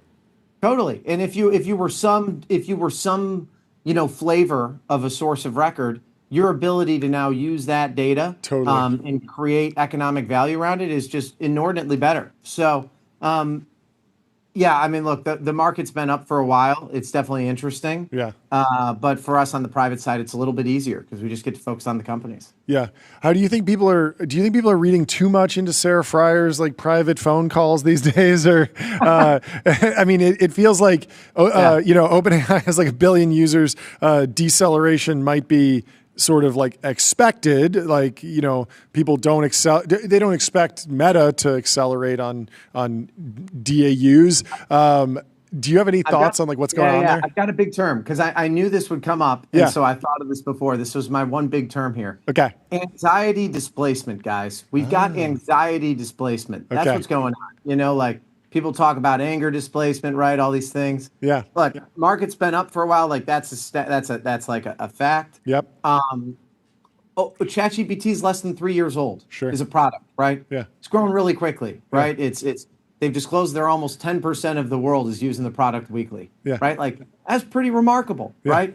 But the market's been up a while. We had I still think as a society, people haven't really processed the whole lockdown thing. We had the government shut down for a month and a half. Like there's all this stuff going on, and there's all this anxiety, and I think like that's been very displaced because people, like OpenAI is a great company. It's a remarkable business. It's hard to think of an analog for what they've achieved in less than 3 years is a product, and I think Sarah and Sam and the entire team do an incredible job. So people are definitely reading too much into anything and everything. Sometimes I think there's a little bit of a malicious spin on some of the stuff they've put out also, just to be very candid about that. Yeah. But I mean, it's understandable for there to be a lot of anxiety in society, in the market, and it's understandable that it gets displaced onto the company a little bit, but I don't think that's fair. Yeah, it was a little weird. I mean, we were reacting to this idea that there's a private call with investors. Like, what type of investor is then leaking like potentially bad news to the press? It seemed like an odd chain of events, but there's certainly unlimited demand for bearish takes about ChatGPT right now because they've been on such a tear. Every day, people log on to ChatGPT and ask for what's the most bearish thing about ChatGPT. Yep. Yeah. Right. That's the tweet prompt. Like that's your X maximalizing like prompt right there. Totally. It's probably something like that, right? What chart can I put together, or what can I do? But look, we'll see, right? Worked with the company for a long time. Think it's an amazing company. I've been really impressed by what they've done. I continue to use the product every day, a ton. I think 5.1, the new model, is really a nice upgrade too. I enjoy it. So, I think they do a great job, and I think people definitely over rotate on it. But I get it. We're excited for 5.67, which would be only a few upgrade cycles away. I'm rolling my eyes at that one. Can't do it. Can't do the stupid 6-7 memes. It's over. I'm over them. Killed it just now. They're over them. I like that. I like the new coinage though. The anxiety displacement. It's good. Let's talk about other growth funds because that's just a fun topic for every investor is to talk about everyone else. Do you think anybody has? Have you seen any other funds kind of blink yet, or hesitate, or kind of slow down at all? Get a little bit worried, or because it's just like we're seeing every day we get like $500 million of funding announced on the show, but that's a lag. It has like these rounds like really got done in late summer, early fall, and they're just kind of getting out there now. Yeah, I mean, I'm sure there are some funds that have slowed down. I'm sure there are funds that are deploying more than us and less than us and those things, right? I'd say generally I think the vibe when you're catching up with someone over coffee or lunch is a lot more positive than over Twitter, right? And there's a lot more of like, well, how exposed am I to the AI trend, right? Like there are a few growth funds that feel like, have disclosed, right? Hey, I'm a little behind this and I'm trying to catch up here and there. So if anything, like I've felt more anxiety about that than, oh my gosh, we just put more money in pick your big, premier company, and I haven't slept well about it. So that's not necessarily a great signal either, right? That's kind of like an average signal, but I'm sure there are some folks slowing down. I'm not sure who they are per se, because we have a lot of funds that are definitely deploying a lot more than us in terms of absolute dollars and just absolute number of deals. So for us, we really just try to focus on our core, mission, which is, hey, what are going to be companies that matter as public enterprises, 10, 15, 20 years from now? And in some cases, a little bit sooner, right? What do you think about the capital-intensive pre-revenue AI companies? We had Fei-Fei Li from World Labs on. I don't know if they're fully pre-revenue, but it feels like a lot of the world model projects, the generative 3D worlds, Gaussian splats, what Google DeepMind's working on with Gemma, or is it Genie? Genie is the model. Right. It feels like something that I just think will be like the next Roblox vaguely, but there's nothing that you could do to underwrite this against revenue growth. And yet a lot of these projects are like, to do the next thing, we need $200 million. How would you as a growth investor even square that? Or would you just say, hey, let's just come back when we can actually see some adoption data? Yeah, normally we would fall into the second bucket, generally, in terms of how we operate. It's different for everyone. I think all those rounds are ultimately just a representation of the idea size. Totally. Right. And of the opportunity. Yep. And then of course also of the entrepreneur and the team. Yeah.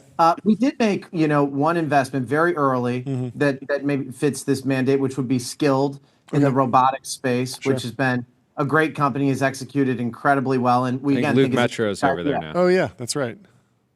Oh, cool. Yeah. We just know someone who's on the team, but not one of the founders. That left Androl to join. It's Skilled, right? SKILD. Yeah, SKILD. Yep. So that was one where we leaned forward a little bit earlier than we would with most things, but again, that was on the back of just being very bullish on robotics on a 10, 15-year time scale and that team and where they sat in the stack. But generally, we tend to wait a little bit to see a company be a bit more fleshed out, but it's always case specific. That's amazing. Well, thank you so much for coming on the show. Thanks for hanging out. Well, we will talk to you soon. Hope you have a great rest of the day. And congratulations on the Cursor round. We'd love to great to see you, Spencer. Have a good one. Cheers. Goodbye. Up next, we have Tyler and Cameron Winklevoss. But first, let me tell you about Turbo Puffer. Search every byte, serverless vector, and full text search built from first principles and object storage, fast, 10x cheaper, and extremely scalable. The Winklevoss twins are in the Restream waiting room, I believe. If not, we have a slight delay. Let's follow up on that. Go back to the timeline. Back to the timeline. Dario Amade predicts that we will get to 90% on Swebench, verified in a year. That was 1 year ago. It's been 1 year. The best performing model, Sonnet 4.5 with parallel compute, gets 82% on Swebench verified, close to 90%, but not quite there. They put him in the truth zone. RIP to Dario. What do you think, Tyler? Bearish? I mean, I think he was pretty close. It was 90, it's pretty close. Good enough these days. That was way more of a bullish take than most people. Yeah, no, it is very impressive. Totally. Do you think it's saturated? People are saying. I think a lot of those kinds of benchmarks are generally saturated now. Yeah, I mean, it is interesting that like simultaneously you hit the 90% on Swebench, did very well there, but on the flip side, you have Andre Karpathy saying like it's slop and like you can't actually use it for like the frontier software development that he wants to do. Anyway, I believe we have the Winklevoss twins in the Restream waiting room. Let's bring them into the TVPN Ultradome. Tyler and Cameron Winklevoss. Welcome to the show. How you guys doing? What's going on, guys? Hey, guys. Very nice background. Give us the update. Give us the news. I know we're running late, so let's just jump right into it. I assume everyone knows who you are. Cool. So we launched Cypherpunk, a Zcash DAT yesterday. It trades under Cyph, CYPH. We're really excited about it. The mission of the company is privacy and self-sovereignty, starting by accumulating Zcash. And then in due time, we hope to invest in other technologies that promote privacy and self-sovereignty. This delay having is some extremely having some Wi-Fi issues. Sorry. Say more about the structure. This is Leap Therapeutics. You guys have rebranded it. This was an existing public company, but what more can you say on how this came together? Yeah, so it's an existing biotech company, and we basically took it over and invested via PIPE into it, and then rebranded and changed the ticker today. Awesome. So I guess Zcash has had a lot of momentum recently. At the same time, a lot of the DATs have struggled in more recently. Talk through kind of like the next how you're thinking about making sure just kind of navigating this time when the markets are pretty choppy overall. Sure. So I think number one, the long-term thesis we really believe in, and I think that when you look at Bitcoin as a store of value or how you store your value, Zcash is really how you move your value. This is very sound, and we're obviously very bullish on that. But in addition, we're the largest investor into the DAT. So we don't have like a lot of fast capital that's looking for a trade. We're just long-term hodlers, or in the case of Zcash, Zodlers, and we just, we plan to hold for a very long time. And I think that's one of the differences is that other DATs have, had faster money and people that are moving in and out of it. And that's why we didn't fill the pipe up. We took, the vast majority of it. I think put a $52 million check in. So the vast majority of equity will not be trading out of the shares. That makes sense. Well, thank you for the update. Sorry about the Wi-Fi connection. We have some technical problems. Would love to have you back on the show and talk more about what's going on in your world, because there's so many interesting projects that you're working on. But really appreciate you taking the time to give us a quick update on Cypherpunk Technologies, and congratulations on the pipe closing, the rebranding, all the progress. So have a great rest of your day. Yeah, thanks for joining, guys. Goodbye. Thanks, guys. Cheers. Let me tell you about Google AI Studio. Create an AI-powered app faster than ever. Gemini understands the capabilities you need and automatically wires them up, the right models and APIs for you. Get started at ai.studio/. Who is building AI agents to make the Wi-Fi work? That would be cool. It would be cool if we could deploy an AI agent. I mean, I guess that's like the next generation of the Restream waiting room. Like the Restream waiting room, somebody talks to them in a different waiting room and checks the Wi-Fi. That will be something. Maybe it's a 2026 project. Maybe it's a 2046 project. Who knows? We'll see. That could be the final boss. Hopefully, our next guest is dialed into the Restream waiting room. We have Max Hodak from Science. How you doing? What's going on? Welcome to the show. Hi, guys. Excited to be here. To meet you. Great to have you. I believe we met like years ago at an Oppenheimer screening, potentially. I don't know. Very possible. Very that sounds possible. like something that probably happened, yeah. Anyway, for those who don't know you, please kick us off with a little bit of an introduction on yourself and maybe the company as well. Sure. So, I've spent most of my life thinking about how to engineer the brain, build. My origin story, I think, in this field started when I was in the 5th grade and I saw The Matrix, and I was like, I have no idea if we're living in a simulation, but we are definitely going to build one. Yeah. I'd kind of broadly characterized my ambition as to eventually disappear into the simulation, never to be found. And I, as an undergrad, talked my way into a lab that was doing neural recording in primates, and that was where most of my education happened. And then in 2016, I pulled into co-founding what became Neuralink, and I was there for 4.5 years. And in the spring of 2021, started this company, Science. We're now about 180 people. Our main product is a retinal prosthesis, like really the first retinal prosthesis that really works to restore vision. It was actually on the cover of Time last week, which is a pretty crazy experience. Wow. So you like The Matrix? Do you like The 13th Floor? Have you seen that movie? I have not seen The 13th Floor. Oh, The 13th Floor. It's like one of those movies that got terrible reviews, but I feel like it goes a little bit farther than The Matrix in terms of simulation theory and simulation hypothesis. It's a lot of fun. But anyway, we can get back to the actual story. So how far are you in building this business? Give us a general update on like the shape of the business. It seems like you're in the office right now. How big is the company? What's the progress overall? Yeah, so So we have a couple of different elements of our pipeline. So the retinal prosthesis, we think like that is first like just an end in itself. Like if you can restore vision to the blind, it is a quest that humans have been on for thousands of years. That is an unsolved problem. And I think like there's like real progress on that. We've got 2 programs. One is a retinal chip called Prima, which is this little, it's a little chip implanted in the back of the eye under the retina that has all these light sensitive cells, works in conjunction with a laser projection glasses worn by the patient. That finished a major clinical trial last summer that was published just recently in the New England Journal of Medicine. These patients go from being unable to recognize faces. They can walk around because they've got a little bit of residual peripheral vision. The trial was in an age-related macular degeneration, but they definitely can't read. They are like really profoundly blind and disabled. And the best patients in this trial could go from reading none of an eye chart to reading the entire eye chart. I mean, there's videos of these patients like filling in crossword puzzles. It's really very cool.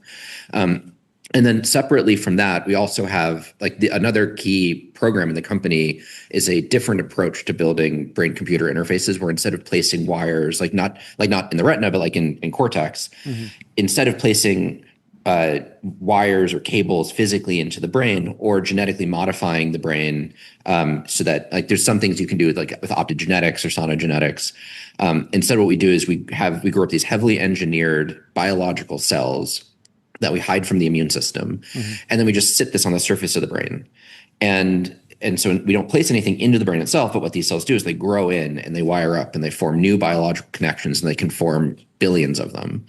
And so I think like the way to understand this, or like I think actually a fairly direct reference for how to think about John's face right now. This is like so we call it a biohybrid neural interface. Have you seen James Cameron's Avatar movies? Yes. Do you know the ponytails that the aliens have? Of course, I know exactly where you're going with this. To plug into like their tree memory store or like their horses. So I think the question is like if you wanted to build a ultra high bandwidth neural interface, like how would nature do this? Yeah. I think what nature would do is it would grow a new cranial nerve that has like a USB port at the end. Yeah. And that, that is super cool research, but that is definitely a research project. And so the way the company is architected is that is kind of paid for by the retinal prosthesis. Sure.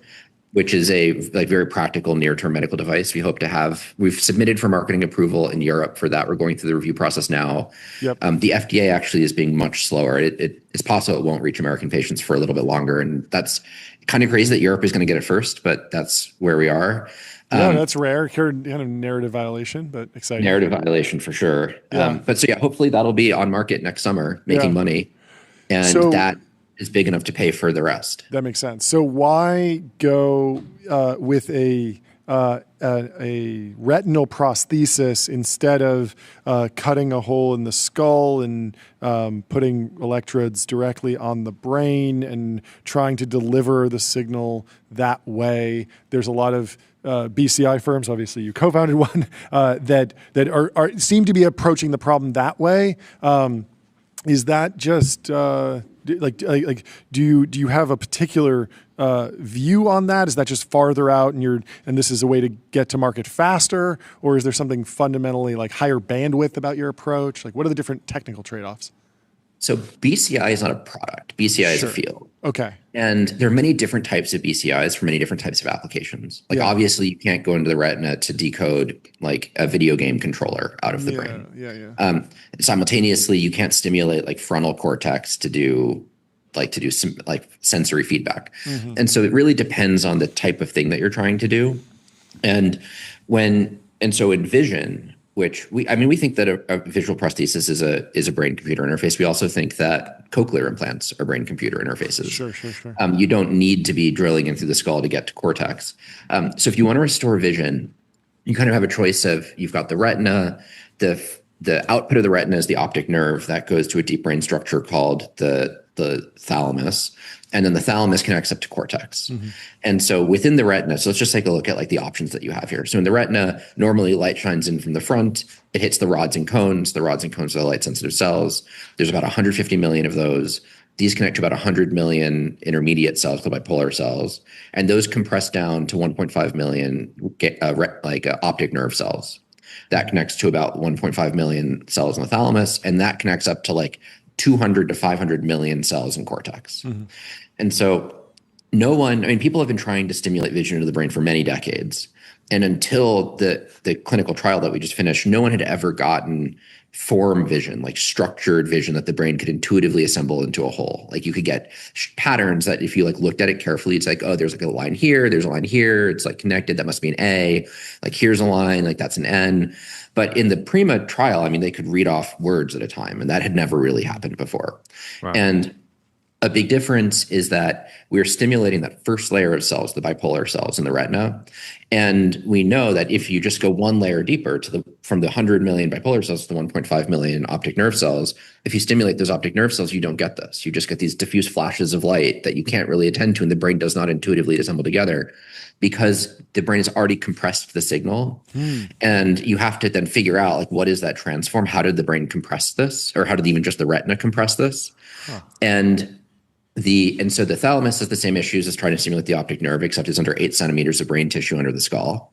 And then once you're up in cortex, you're dealing with hundreds of millions of cells that are distributed over like large areas that you just can't stimulate selectively.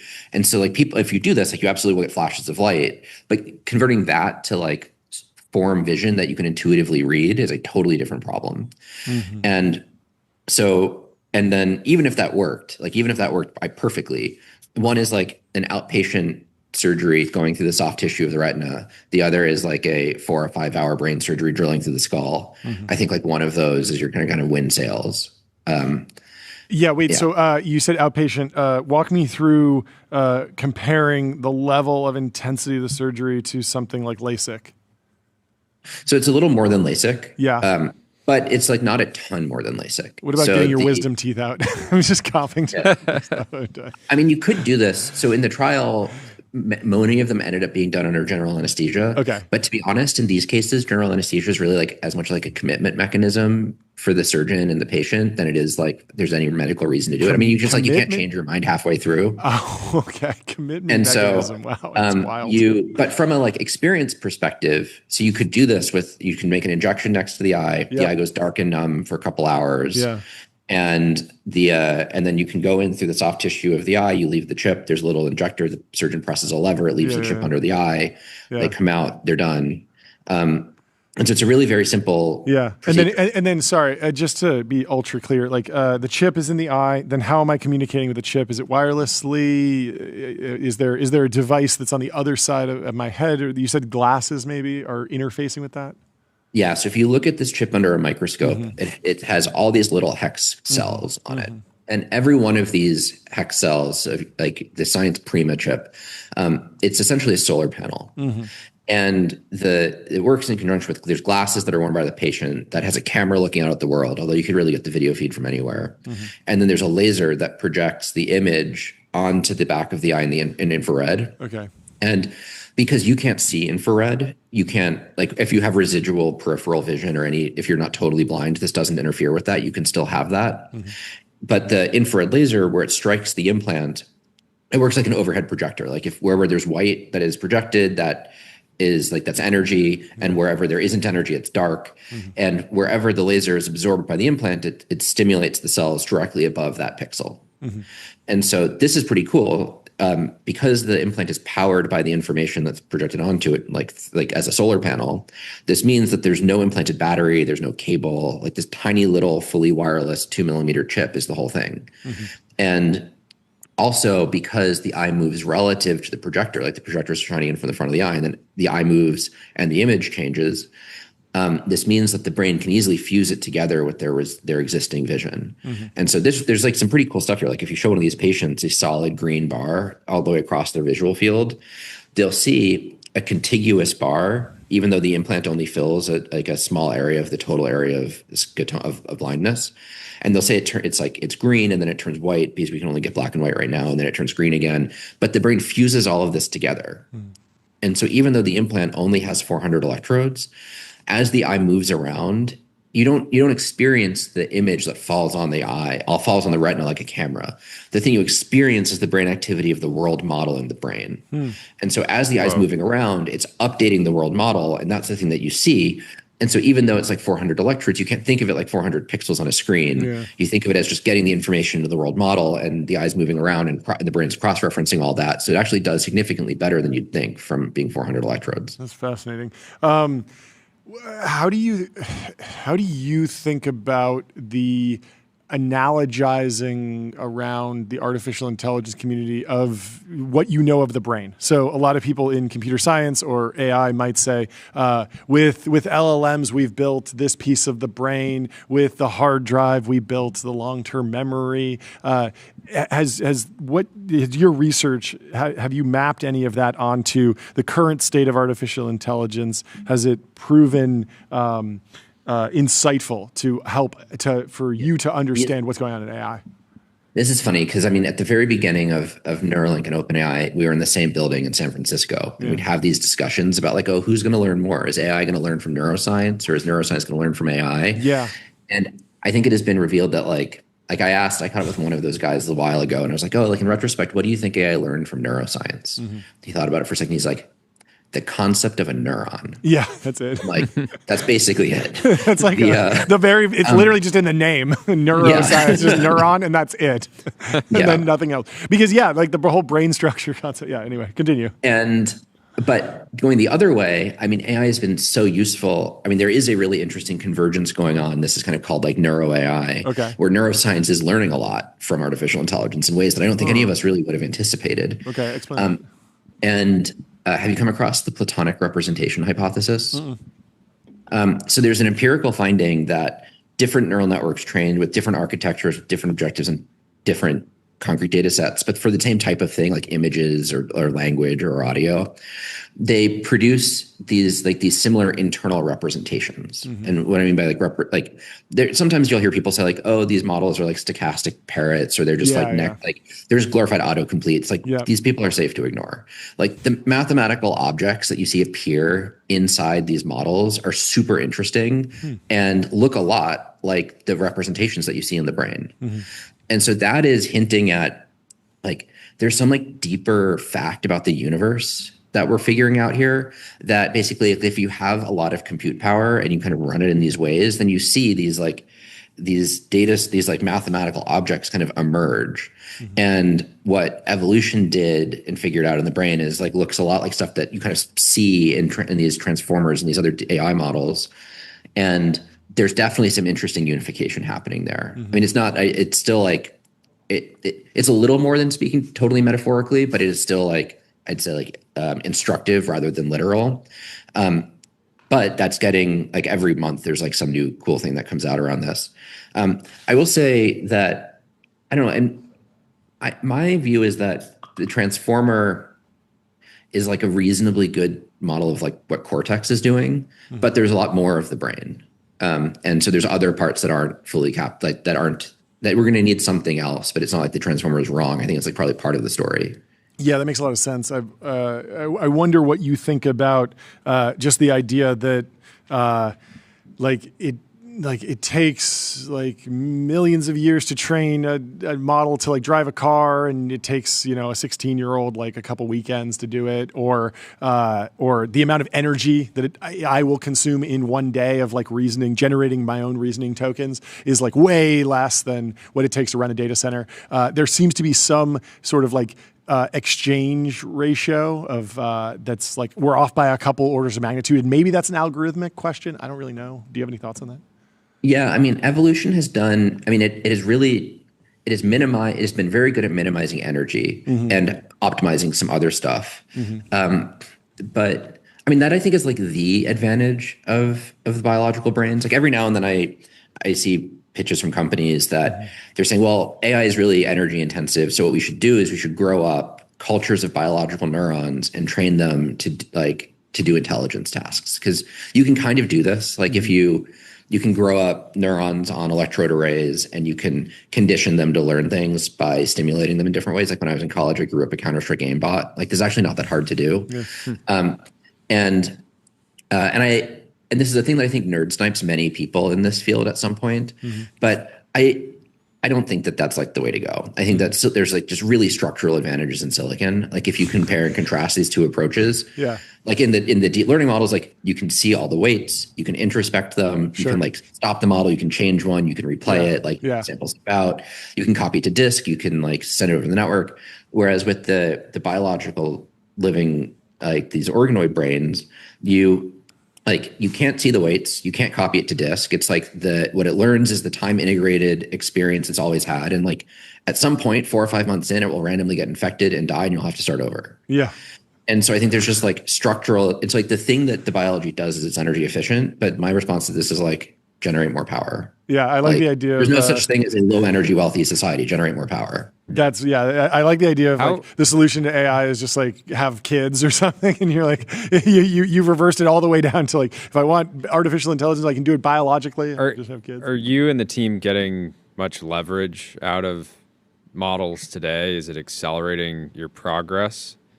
Or is it really just about having like deep domain expertise and being more obsessed with the problem than anyone else and hiring the smartest people in the world? Interestingly, I think companies like this are really limited by infrastructure. And so like one of the things that I got from my prior boss was I totally received the gospel of vertical integration.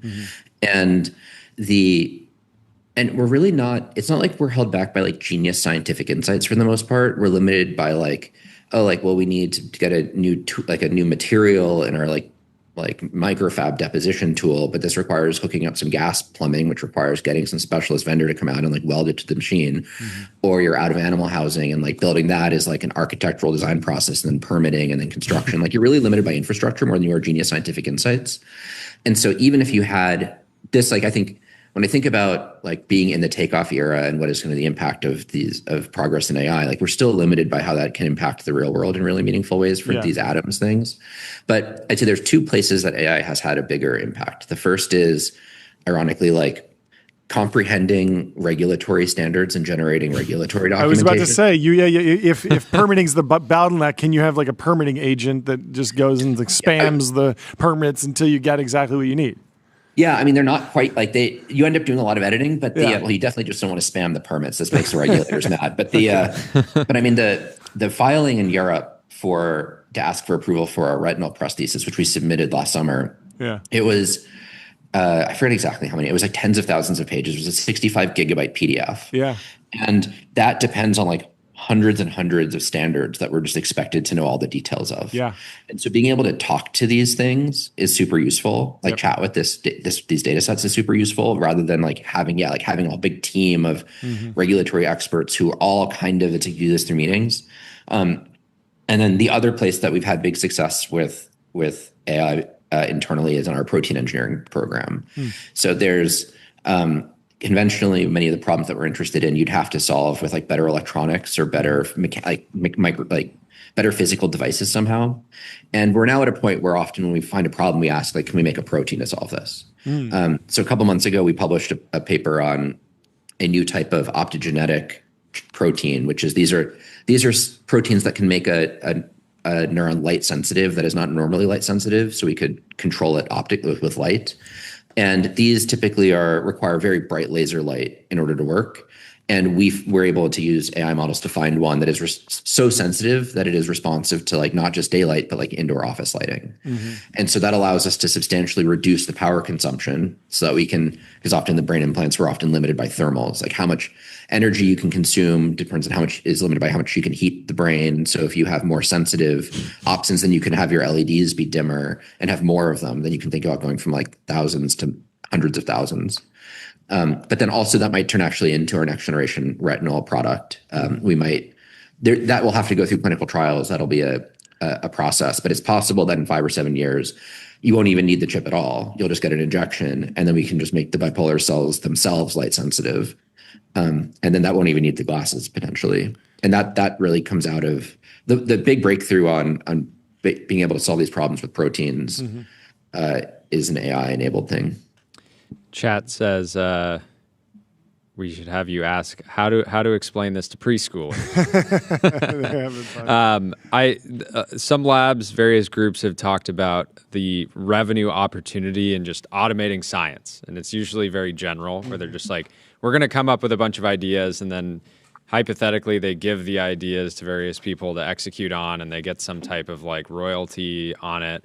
How much opportunity do you think there are for a more general foundation model company to just come up with a bunch of ideas and then actually capture real value from it? It feels like in some ways the pharmaceutical industry maybe doesn't have a shortage of ideas. They have a shortage of infrastructure and funding in order to test enough ideas to actually get viable, solutions.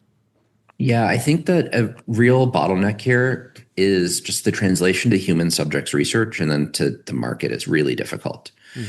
We have like a thing I sometimes joke about is like we're in a golden age of mouse oncology. Like if you're a mouse with a cancer, like we've got some great things for you. But I love that. Give it up for all the mice out there. That's great to hear for the mice. That's fantastic. Best time in we owe history it to to be them a for all that mouse. they've done for To be a mouse science, with right? cancer. But like that's the trade-off. Yeah. And so if you can, I get it. It's not, you can't just say like, oh well, the FDA is the problem. Like the problem is that human subjects research is like life or death. It's like no joke. And like I've had the experience of like a patient goes into a new surgery for the first time, or you're gonna inject them with something and you're gonna wait, and like that is a very stressful experience. Like you want them, like, and that's stressful experience for people like me. I'm not even the one getting it, right? Yeah. And so there's trade-offs there that I think are very deep in like the way that we in our civilization like value human life, which I think is right. And that and so you have this knob of like how much risk do you think of taking in human subjects research and how fast do you get new things? And we know that the toolbox of science is very, very powerful because when you look at what's possible in the animal models, you have these amazing things that are possible, but then getting that into humans is like, and it's not just to say like, oh, well, if we we should just deregulate all of this. Like it's more complicated than that. Although I do think that there's a little bit of that. But at the same time, I mean, certainly there's an intelligence effect. Like I think that it's going to be inevitable that these things, I mean, the fact that you can fold all the proteins, at least in static forms, is a big deal. Like I would absolutely not bet against improvements in AI leading to improvements in medicine and healthcare. And I think they're actually, just to go one step further, I think then the thing that we're going to have to reckon with is healthcare. So like if you thought like 20 years ago, TVs and phones and computers were way, way, way more expensive. And now they're much cheaper, but we spend more on them total. This is like a technological growth industry. Like normally, if NVIDIA sells 20% more GPUs next year and their revenue goes up and their earnings go up and the stock price goes up and like everybody's stoked about this. But as time goes on and there's more things to spend money on in healthcare that produce better outcomes for longer lives, there's like spending should increase. But because we pay for this out of these like kind of insurance schemes, which are kind of pseudo fixed buckets of money, like if there were real breakthroughs in healthcare that allow people to live much longer and have much better outcomes, but they cost money, and you could spend like 10 times as much on healthcare, like that would be a catastrophe. Like you do not want to spend, like right now, our system would not handle spending 10 times as much on healthcare. But that is kind of directly at odds with it being a technological growth industry. What about the BCI industry? I think it's interesting. That we've seen like this boom in quantum computing and there's public companies do all this stuff, but it feels like so BCI, specifically, I feel like the interesting question with BCIs is like, I want to understand your timeline. Yeah, people are. It feels like there's these therapeutic use cases where if somebody's blind and they're willing to take some level of risk in order to see, or at least see something, and then there's like the utility timeline and entertainment timeline where I just have, instead of wearing glasses, I just have a screen that's just embedded in my retina and I don't need to wear glasses and it's always on and I can, turn it off. And I feel like that's where, it feels like that's where you're going, is sort of a general purpose technology on a long enough time horizon, but maybe I'm off. Yeah. I mean, it'd certainly be cool if like when your eyes are open, you've got the world of atoms. And when your eyes are closed, you've got the world of bits. The near term is these are medical devices, especially on the cortical side. I think these are very serious brain surgeries that like healthy 40-year-olds are not going to be, like if your hands work, a keyboard is a really great brain computer interface. And there's a lot of research that goes into like the design of the Xbox controller or the design of like the VR inputs, because if you can convey the signals from your brain to the muscles, like you can just capture that, and that works really well. But at the same time, I think many people eventually become patients. Like these bodies are great until they're not. And as they start to fail, we should have better options. And so I think that BCI, I think that there's a kind of a meme that it is an AI adjacent story, but I actually think it's like a longevity adjacent story. I see like the only organ I really care about is the brain. As far as I'm concerned, kind of the rest of the body exists to like keep the brain alive and healthy and move it around and cause it to do things. And I'm going to be fairly disappointed if I'm murdered by my pancreas or my heart. Oh, yeah. And so I think you can get to this point where you say like, well, instead of you've got all these hard problems, like, yeah, we've made progress on cancer and cardiovascular disease and metabolic disease. But again, like when you think about health insurance, like you can't insure something with a 100% loss rate. And that is what we were talking about in medicine. And I think you can get to this point where the brain is the thing that is really special and makes you. And like when I look at a person, I see an agent and a robot, and biology makes great robots. But the thing we really care about is the agent. And if you can kind of deal with the agent directly and the rest become swappable parts, then instead of needing to cure cancer, we might just be able to avoid this entirely. And that I kind of see as one of the central elements, or at least how I think about the promise of BCIs. And so I'd say like a thing that I think could really be possible is like by 2035, it won't be widespread. I think it'll take longer than that for sure. But by 2035, can you offer patient number one the choice of like dying of pancreatic cancer or being inserted into the matrix? Yeah. What's the strongest steel 2035 you can offer for the anti-transhumanism arguments? Because I've been steeped in this exact Silicon Valley lore for basically my entire life. I've heard it articulated a bunch of different ways in media, video games, The Matrix, and yet I've also seen a lot of pushback. There's a lot of pushback against the transhumanism stuff. What's been the strongest argument that you've had trouble debunking, if any? Yeah, I mean, I don't really like the label transhumanism. It just has like all these like connotations. I also don't like the term like I think it is important that these things, like people don't want to be different. Yeah. They want to be themselves. Yeah. I think it's important to realize that things we're talking about should make you kind of just as much you as you've ever been, and just like with the best quality of life you've ever had. And I think like a concern with AI is that it could be massively like it could lead to really undermining our agency. It could be like lead to a massive loss of agency for humanity and the emergence of something else. Whereas I think that these BCI technologies are really about increasing human agency. It's a very like, they kind of exist to facilitate you, and it's not other than human. It's like it is a very pro-human technology. Yeah. I mean, as much as any kind of healthcare, right? Like we try, like we do heart transplants. We're working on artificial hearts. You have dialysis. We treat cancer. We like think that these things are worth trying to improve on, and it's only transhumanist in the way that like any healthcare is. That you don't accept that just like the state of the art in the Middle Ages. If you were like playing in the wrong forest and got a scrape on a branch, you could suddenly die of a bacterial infection 2 days later. Like we developed antibiotics. Like this is only transhumanist in the way that antibiotics are. It's this continuation of that story. That's a great argument. I love it. Jordy, you have anything else? I was going to ask about the merge. Yeah, I'd be interested to get your personal definition of the merge.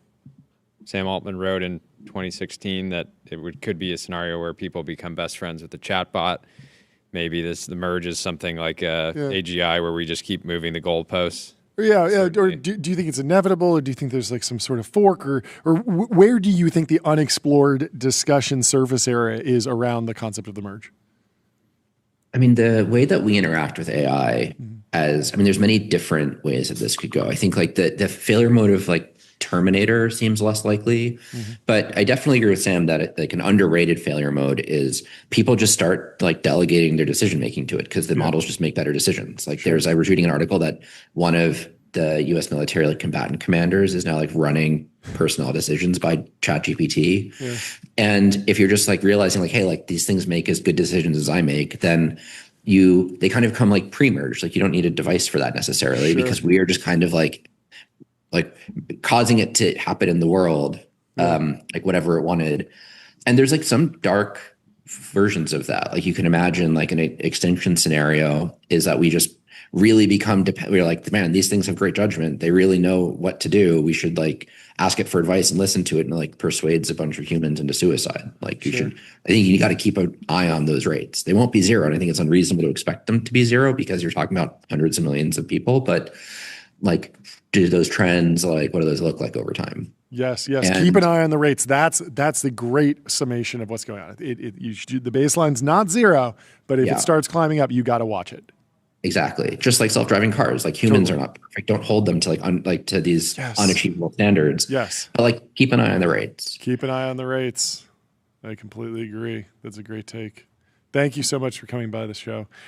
Congratulations on the progress. Stuart, do you have anything else? Yeah, this was incredible. I wish we had more time. Yeah. But come back on whenever you want. Yeah, I really appreciate this. Thanks for having me on. Good to see you guys. This was super fun. Yeah, we'll talk to you soon. Cheers. Have a good one. Bye. Let me tell you about Profound. Get your brand mentioned in ChatGPT. Reach millions of consumers who are using AI to discover new products and brands. You can get a demo at Profound. Our next guest is Andrew Dudum from Hims and Hers. 2 companies. No, just one company. Hims and Hers. Welcome to the show, Andrew. How are you doing? I'm great, guys. How you doing? Thanks so much for taking the time to jump on the show. For those who might not be familiar, can you just kick us off with a little bit of an introduction on the state of the business right now? It's a public company. Okay. People know telehealth. Yeah, I thought you were going to say for anybody that hasn't heard of Hims, because I'd like to find one. You guys have some great hair, so I feel like maybe we've got some customers on the call. Oh, okay. Yes. So Hims and Hers, we've been around for about 8 years. It's actually our 8th birthday this month. Congratulations. We went public in 2021. And the vision is to help people feel great through the power of better health. Yeah. So we connect you on your phone. You pick up your iPhone, you click an app, and you immediately get connected to one of 1,000 or 2,000 doctors who are registered in your state, and then can immediately engage in everything from cardiovascular disease risk, at-home testing for testosterone, menopause, weight loss, prescription treatments, all the way down to stigmatized things like sexual health and mental health and depression and anxiety. So, we treat, millions of patients on the platform, 10 to 15,000 patients per day. So while we are in many ways a new and innovative telehealth company, as what people call us, we're actually probably one of the largest healthcare systems in the U.S. today, just given the pure volume of patients that we treat. And it's all digital. So no matter what zip code you're in, you have access to world-class, consistent care, standardized care, which I think is one of the most important parts of all of this digital healthcare revolution, which is no matter where you are, you get great care, as if you're 10 minutes away from Stanford and can go see a dermatologist, right outside your door. So this year we're on track, 2 and something billion in revenue, profitable, and growing super fast, which is exciting. We're launching a whole bunch of new categories. Hit it. Gong hit for you. Let's talk about labs. Yeah, New labs. product. So labs is an important one. We launched today 2 packages where you, for a few $100, can get over 120 biomarkers. This is the most advanced diagnostics, frankly, that are out there in the market. And I spend a ton of time figuring out with concierge doctors and others what is kind of at the leading edge, where you can get twice a year annual testing and then have all those biomarkers come into the platform and have thousands of doctors essentially overlook it, coupled with our AI, to be able to prescribe and treat very specific treatment plans for you.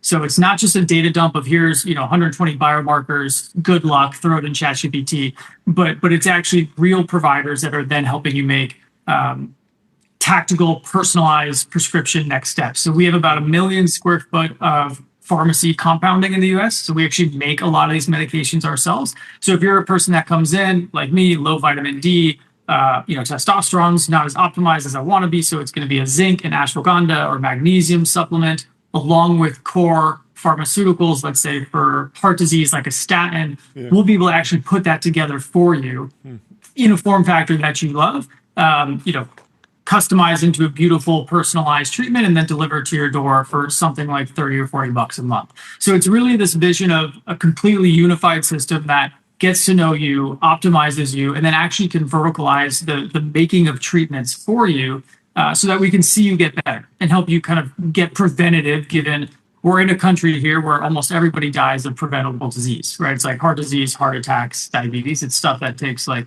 10 to 20 years to develop. We should be able to get ahead of this stuff and actually help people change that course of direction.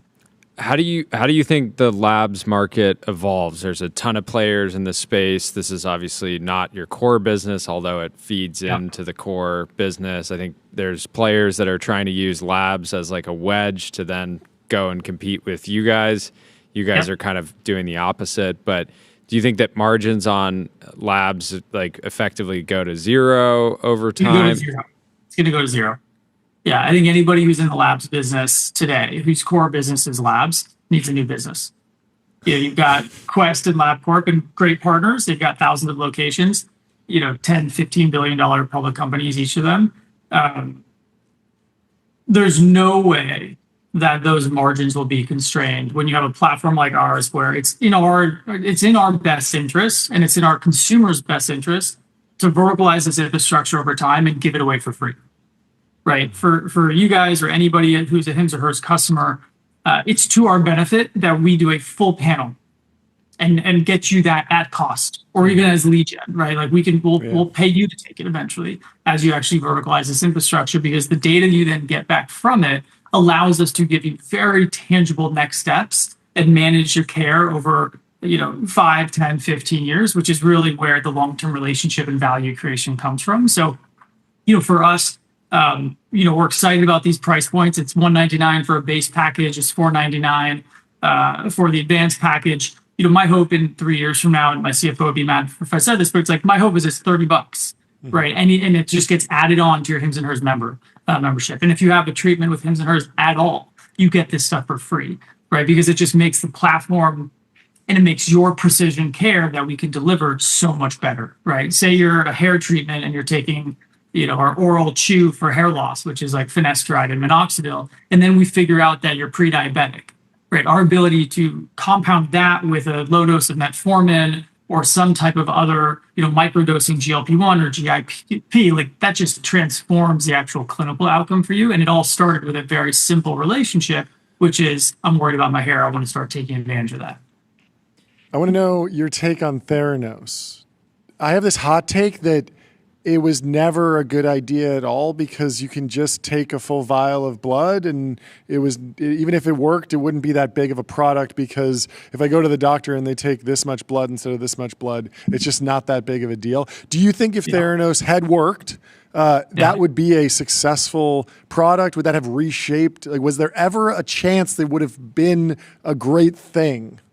Yeah, the only reason that the idea for Theranos is interesting was if you can do at-home diagnostics as opposed to in-office phlebotomy. Sure. Right. So, that burden of leaving your house, going to a doctor's office, the number one fear in the country is needles, right? So you sitting there and somebody, putting a needle in your arm to take out that tube of blood, whether or not it's a tiny tube or a big tube, it actually doesn't matter. You had to go and park and take time off work. I just see that as a terrible problem in our society that people are afraid of needles. You should not be fearful. I don't like that at all. I feel like we should solve the fear problem before we solve the needle problem.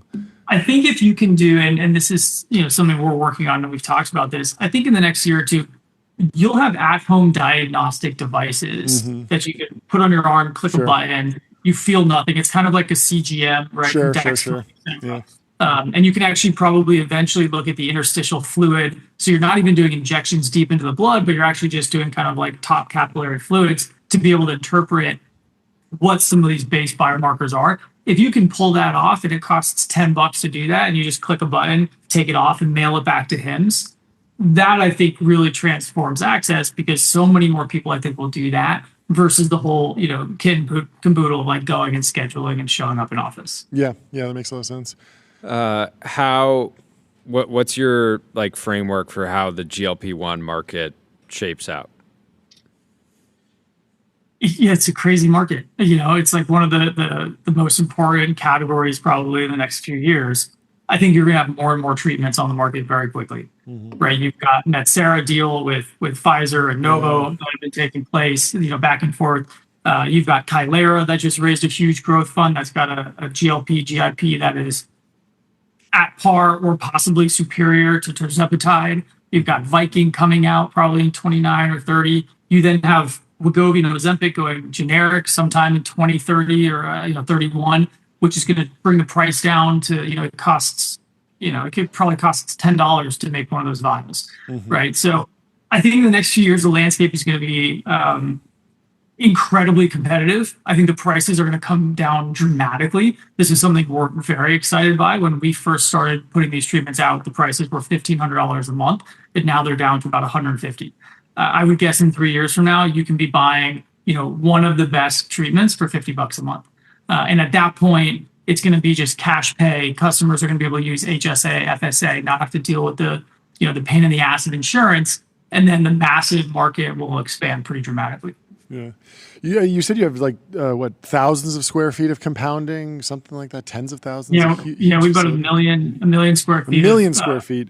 I feel like that's been controversial in the past. There's been battles between you and maybe the FDA, maybe the just a little controversial. Yeah, I mean, we read about it in the Wall Street Journal. Are you staying the path on compounding? Is that where you want to be in a decade? Is compounding here to stay, or is there a world where you wind up partnering with the legacy pharma companies?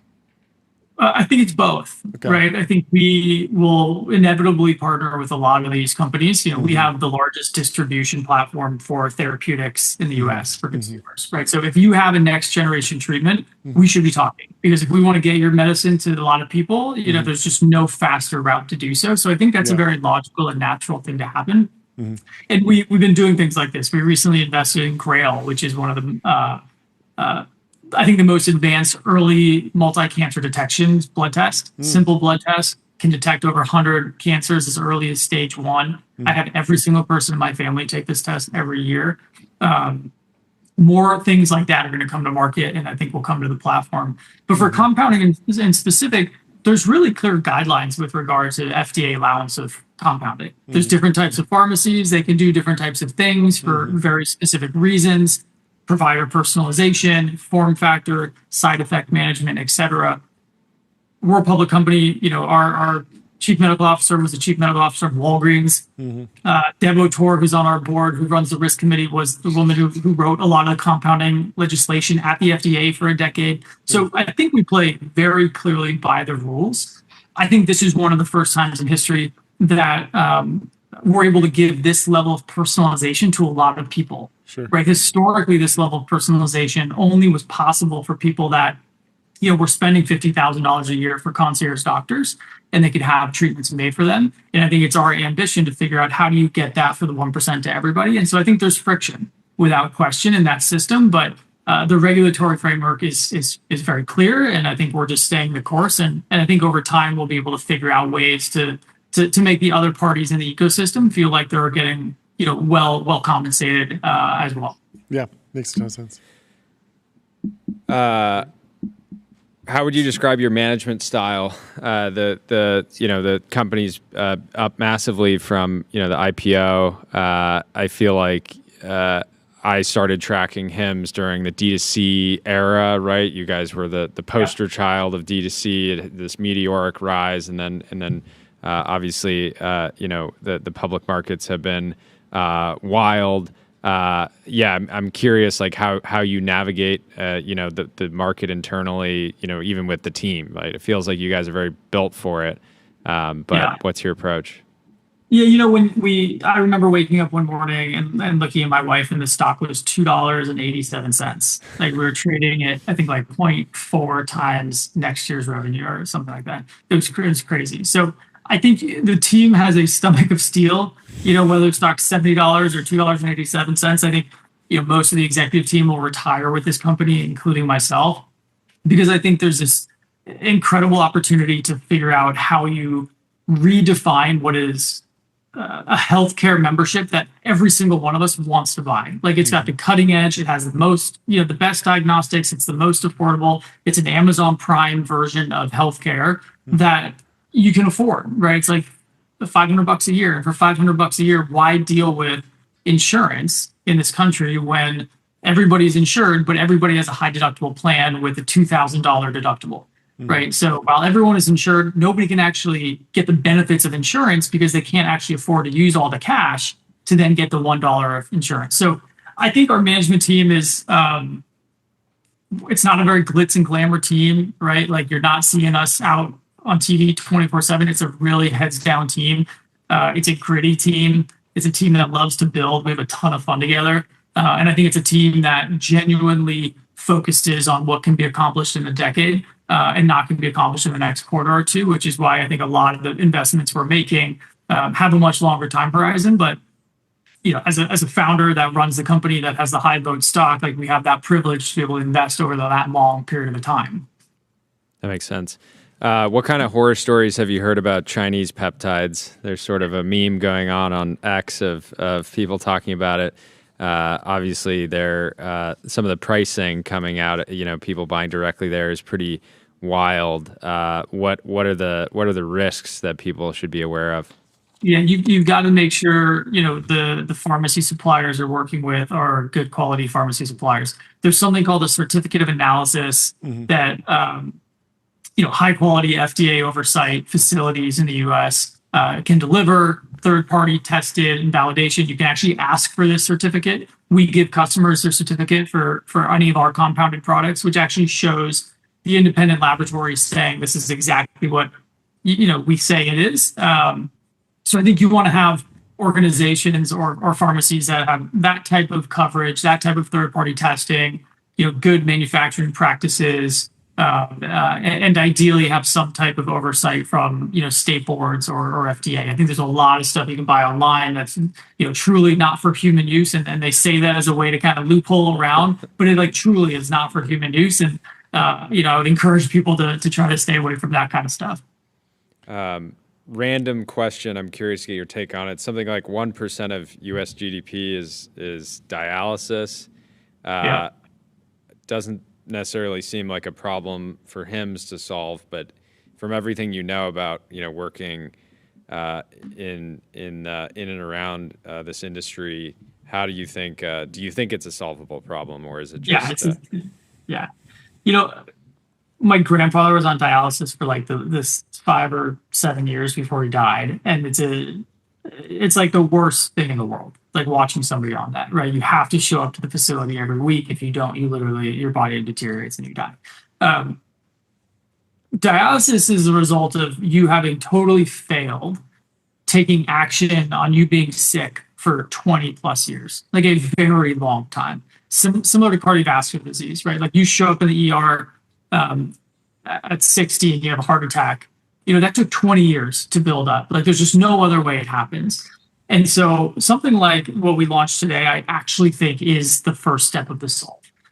Because you get for a couple $100 something like a lipoprotein little a test, which tells you your predisposition for advanced cardiovascular disease, which means even if your cholesterol numbers are amazing, they're not amazing enough.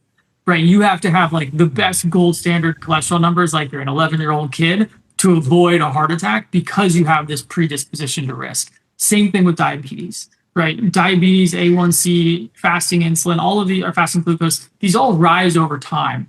So if we're 30 or 35 and have these numbers, you can just chart what it's going to look like at 50.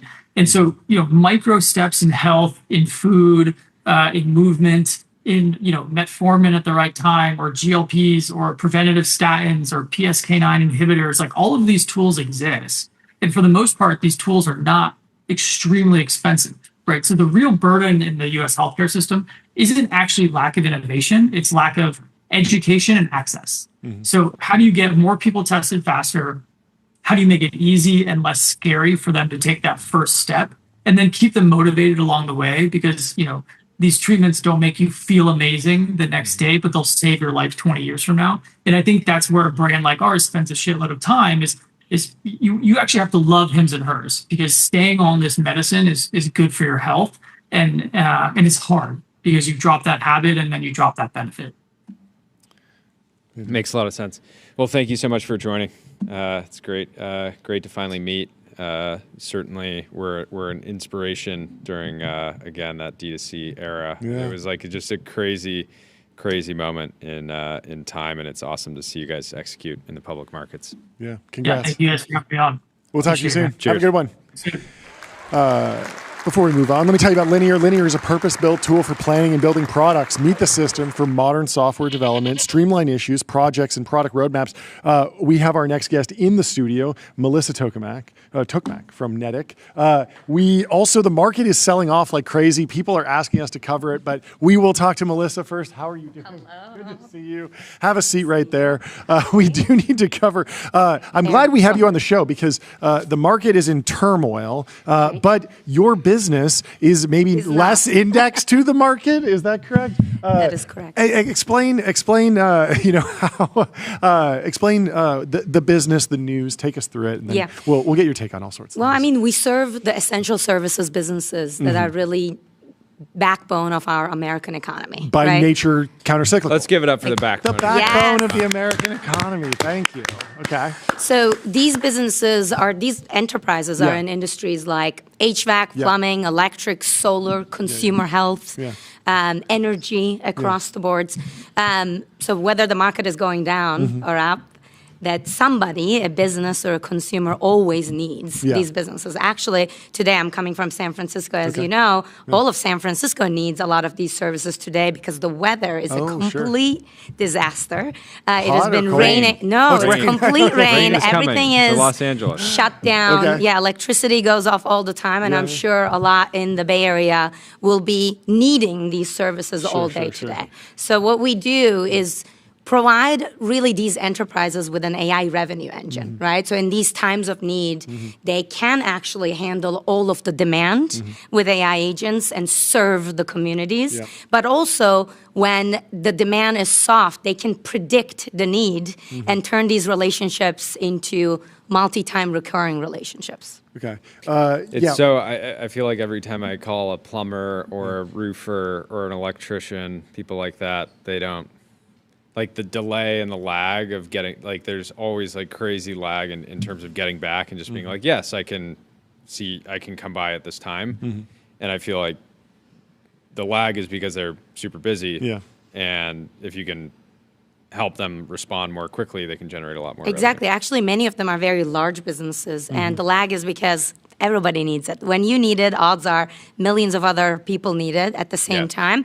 And I'm sure, like this has been talked here in this program too, there's a national shortage in skilled labor in these industries too. So it's actually, I mean, Jensen talks about it a lot, and it is a type of labor we need in the country, and until then, they're also is that going what to have Jensen that. was talking about? I feel like he said we don't have enough plumbers, but I felt for some reason he was talking about like plumbing in data centers. Like, it's the same, both? right? So HVAC technicians or plumbers, what the data centers need. Cooling, right? But it's not that many. Or to be able to stand it up. But if you think about it, it takes a lot of years to get actually trained for these jobs.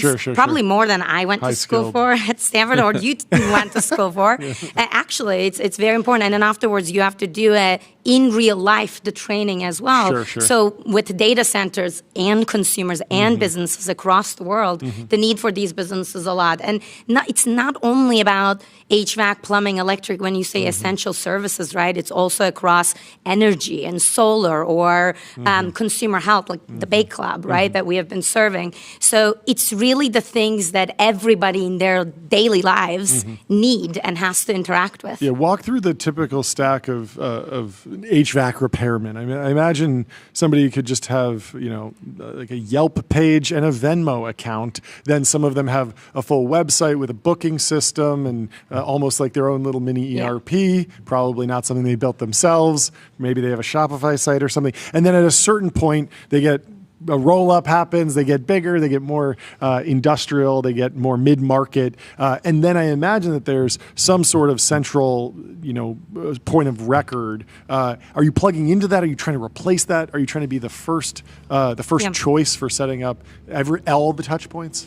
Yeah, so we primarily work with what you described as mid-market and large enterprise. So a lot of these businesses are owned by private equity and or still owner-operated, but they have built it from zero to hundreds of millions of dollars in revenue. So they will actually, I love that you went through that stack. they might have a more sophisticated tech stack than here, right? So for these businesses run on EBITDA, right? Okay. So it's extremely important that they think about their efficiency, the customer relationship, and how do they serve their communities. So primarily it will focus on, what type of data they have and where do they keep it, various software solutions, and of course, third-party aggregators where they might do advertising. Yeah.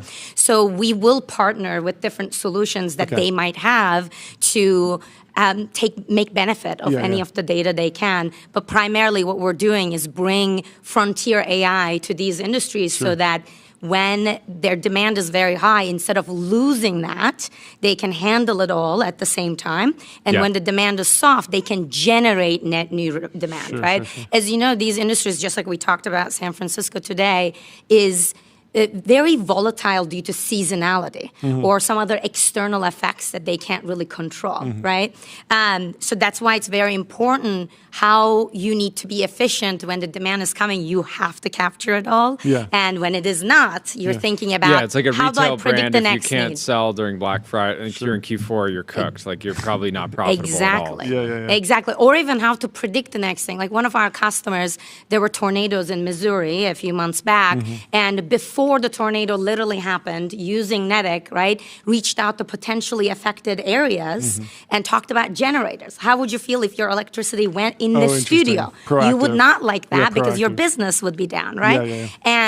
But then afterwards, I tried to get a generator when the power was out last year. It was a denied buy. Doesn't work well. It doesn't work once the crisis it's starts. out because the electrician's like, yeah, buddy, I got 200 people calling me asking right me for now. the same thing. I will help you out with the best I got one. in the area. I'm covered now. Yeah, but also, when the disaster actually happened, in 90 minutes, maybe they got thousands of calls, right? So how do you help? But it was great for them because they could answer every call with Netic, and they had already maybe rescheduled the non-essential jobs that they had so that they could help the community in that moment. So that type of proactivity and focusing on the future and like revenue generating interactions for the businesses is very important for these. Let's talk about traction. Yeah, sure. Yes. You raised a new round. I did. Today we announced very low our dilution. Series B. Let's let her hit the gong. Oh, that's me. Yes. As hard as you can. As hard as you $23 million Series B, led by Founders Fund. Hit that gong.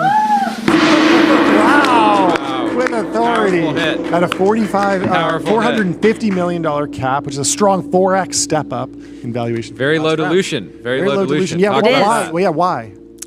Well, I think from the beginning, You hear this? Good omen. Still going. When it still everybody. goes, the same it's a good strength omen. we put into our business, Exactly. right?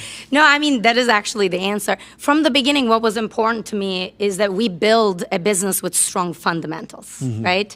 It is not about the hype. It's not about the valuation. For me, the most important thing, even in investments, we work with the best, and we're lucky and grateful that same people triple down in a row in Netic. And when you have a business with strong fundamentals and strong margins and scaling efficiently, you don't want to raise more than you need. And if you do that, by the way, that would be a detractor actually in the type of talent that we're hiring today. They do want to work in nimble teams. They do want to run through walls. They want to be here because they want to build the future of essential services. I want to run through a wall. Yes, you should. Get one of your customers to build us a wall. We'll run through it. Exactly. I have a question about models. We were talking to Brian Chesky, and he's starting to add features to Airbnb that allow the booking of like a chef. It's a very different. A very different model for someone who's traveling. They want a private chef or something like that. But he mentioned that he's having a lot of success with open source models. Obviously, he's operating at massive scale, and so every dollar counts. Are you seeing luck with open source models, or are you sticking to the closed source models? Yeah. You actually can't stick to one. Yeah. Because if you think about it, maybe the difference there is we serve essential services industries. I'm like a utility to these companies. I can't go down. Okay. I can't be wrong. Yep. So the way that we build our own ML orchestration, right? The way that you build and think about models and what's really helping with each task that you need to do in that orchestration is very important. So you have to think about what's best fit in terms of address verification in this case versus understanding what does Jordy need when he's calling me, right? Or messaging me. So that would be need finding. So the whole point is, how do you think of these modules and what do they need to get done? And what is the model that can give you the best answer, right? And you have to obviously build a lot on your internal evals to be tracking that continuously and make any changes as you need, right? So today, definitely, like, we do use quite a bit of more closed source models, but depending on your evals, if something is not, you know, like keeping up with what we need and the new functionality we add, we would always test and think about any other model. What about in 10 years? You think in 10 years you'll before be that? Are you using voice models at all? Like you have like phone we don't do agents? voice to voice. We do have voice. Actually, today we support our customers from voice, text, online, like any type of channel you can think. Right? We're the single inbox, right, for anything that they're really getting. So voice, yes, we support, but voice to voice is actually not there yet. Speech to speech. So we do really orchestrate all of that in terms of speech to text, reasoning models, and then text to speech afterwards to really give that accuracy, reliability, as well as the flow, the feel, right? And hopefully maybe in 10 years, you were asking, we will have to think that, not in 10 years, maybe even a few, where's voice to voice, speech to speech is going. So according to that, we have to What's the sales evolve. cycle like? To be frank with you, I think we really sell based on ROI. So we show our customers, right? And they can talk to our existing customers at any point. Anyone interested? Private equity firms that we support, large companies that we support. Private equity firms been one of the main channels in here where they're just like, hey, we have a roll up of a bunch of different underlying businesses. Let's roll it out. We have a number of roll ups and we want the same software. We have a roll up of roll ups. I mean, that's what private equity firms are these days. Today, they are everybody's roll ups doing. of roll ups. That is correct. It has been one of the good channels, but also it can be direct to large companies itself. I think the reason we love working with private equity because in today's world, they understand the importance of AI and they're looking for an AI partner. Right? It's not really about, we need an AI strategy. What can we buy? Yeah, actually, you'd be surprised. Like, I think a lot of tech companies may be looking for something or a strategy to put on a board deck. A lot of these businesses I work with, I will say they're absolutely incredible and better entrepreneurs than entrepreneurs in Silicon Valley sometimes I see. They are focused on real value. They've experienced free cash flow. Yeah, I mean, you can't hide behind raises and valuations, right? Like, all you see is that, does this help my revenue? Very easy. And for me, too, I can say, hey, I will not give you any random words, AI this, blah, blah, blah. No, let me show you how is this going to affect your revenue. Let's talk about that. So when you do it that way, I think the cycles are pretty fast. Yeah. Do you think people are scared to compete with you? You seem like a pretty formidable opponent. I don't know. I hope not because You enjoy crushing them? I do enjoy crushing. You know? How are you Not only me, my team too. And this is just for them from here. You all, they're watching right now, you're all beasts. And there's no one else in this world that I would rather work with other than you. Incredible people coming from Scale, HRT, Databricks, MIT, Stanford. But I don't want to even talk about the accolades. Who cares? Most of them have deployed AI applications in the real world, in production, and they run through walls every day to deliver for the real world, even though they could be anywhere. They could go in any company. Well, for the Series C, we will get a wall built, and you can run through it. Exactly. I will be doing that. Yeah, thank you so much for coming on the show. Amazing progress. Congratulations. Thank you for having me. We'll talk to you soon. We have one more guest. Stay with us. The market is crashing. Everything is in turmoil, but the business continues. The show goes on. The White House needs to announce 100-year mortgages. A second round of stimulus checks. Let's move to 100-year mortgages. That will be the solution to all this. No, the only thing that can save us right now is numeral.com. Sales tax and autopilot. Spend less than 5 minutes per month on sales tax compliance. Also, fin.ai, the #1 AI agent for customer service. #1 in performance benchmarks. #1 in competitive bake-offs. #1 ranking on G2. And our next guests are here. Let's Let's bring them into the TBPN Ultradome. We have Jeffrey Katzenberg and Tomas.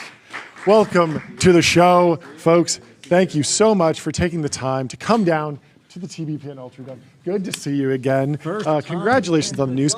Let's get some introductions first. Who are you? What organization are you with? Let's kick it off there. I'm Tomas Puig. I'm the CEO and founder of Alembic. Thank you. Jeffrey Katzenberg, GP at Wonderco. Third time on the show, second time on the show, something like that. But first time on the show here. Yeah. Congratulations. And what's the news today? Oh, well, the news is that we actually just raised $145 million. Fantastic. Why don't you go hit that gong? Please enjoy this. Am I supposed to be like Enter the Dragon here? Yes. It's a... Whoa! Around the world, we haven't seen that before. Different style. That was a very aggressive ring. I like it. I like it. It's still ringing now. It has a nice sound. So take us through the business. How are you pitching it these days? So what's really interesting about it is we do a little bit of a different thing in the AI space. We do causal AI. And really what our executives that we work with and these Fortune 500 and Global 2000s want to know is they want to know every chain reaction and lever that moves the metrics that they care about in the business at any time. And so where we started originally was on the marketing and sales side. And so they would be like, hey, I spent $100 million on a stadium name. All these unknowables, these large content pieces, all this brand, we all know it worked at the time. But nobody could actually prove down to the dollar, down to the actual effect of what it would be. And so when we built the company, originally we were, you want to know how to shine a light inside this black box and actually be able to get the real dollar value so that you can start telling stories, because there's been so much of this improvement in, say, the programmatic side of the house buying these ads. Well, what ended up happening is once we built that, we found out it actually worked really, really well. And we got a lot of incredible clients. And then they started to ask us to do other things, like being like, oh, hey, now can you see how all that affects foot traffic? Now can you see how all that affects my ordering systems? And as we started putting this causal model out further and further, we realized it actually worked on an incredible amount of stuff. And so then our clients started asking us to be like, well, can you do our FP&A for finance? Can you do our supply chain? And so that's really kind of where the business came from. But the core of it is that like when you have low information or low amounts of stuff, you want to be able to actually affect the metrics you care about. Take us through some of the case studies. Who have you worked with? What's the most concrete example of, you talked about buying a stadium. Have you literally found whether or not Crypto.com Arena penciled out? Have you looked at these? You know, I grew up at the Staples Center. I miss Staples. It's been renamed. But I want to at least know. The red stapler that I want to at least know that it was worth it financially. Was it worth it financially? Can you tell me that? Yeah, so we did Let's check Staples stocks and say. Yes, should Staples have stuck with the sponsorship? See, the problem is it doesn't count for execution risk. Yes. So when we... there's always unknowables, but what can you know? No, so we did a great case study with Delta Airlines that we actually presented with their CMO at the NVIDIA conference, at the GTC conference, where they were sponsoring the Olympics. And one of the things about these large sponsorships is there's two big aspects people don't talk about. One is every time you've ever worked in the business side of the house, they go, hey, you need enough historical data to be able to do something, right? The second is it takes a lot of time to get a response. Well, when they were doing this, when they were doing the Olympics, they were doing the promotions, one of the most interesting things we found out is we analyzed all this ad work that's coming out. You have only 2 weeks. You're holding up tens of millions of dollars on the P&L line while you're doing this, right? These are not cheap options. And when we pulled the study, we actually found out that the best piece of content that functioned for them, the most profitable, was not actually the content that was the ads. The ads did okay, right? 30-second, 60-second spots. But what ended up happening is they actually, if you watch the Olympics, they had the Delta medal presentation ceremony, where like every time an American athlete would win a medal, they would take it, put it on, their shoulders, and that would be, a really emotional moment. Well, it may seem kind of obvious in hindsight, but when you have the Eiffel Tower in the background, really emotional moments, you sell a lot of tickets to Paris. But the key is if you can know that within a few days, you can either double down, right? You can sponsor the next Olympics. You can do all these things. And then you can actually act on it. Now, the problem also with when you do big, huge campaigns like that is you walk into the lounge for Delta Airlines, and Team USA is the Wi-Fi passcode.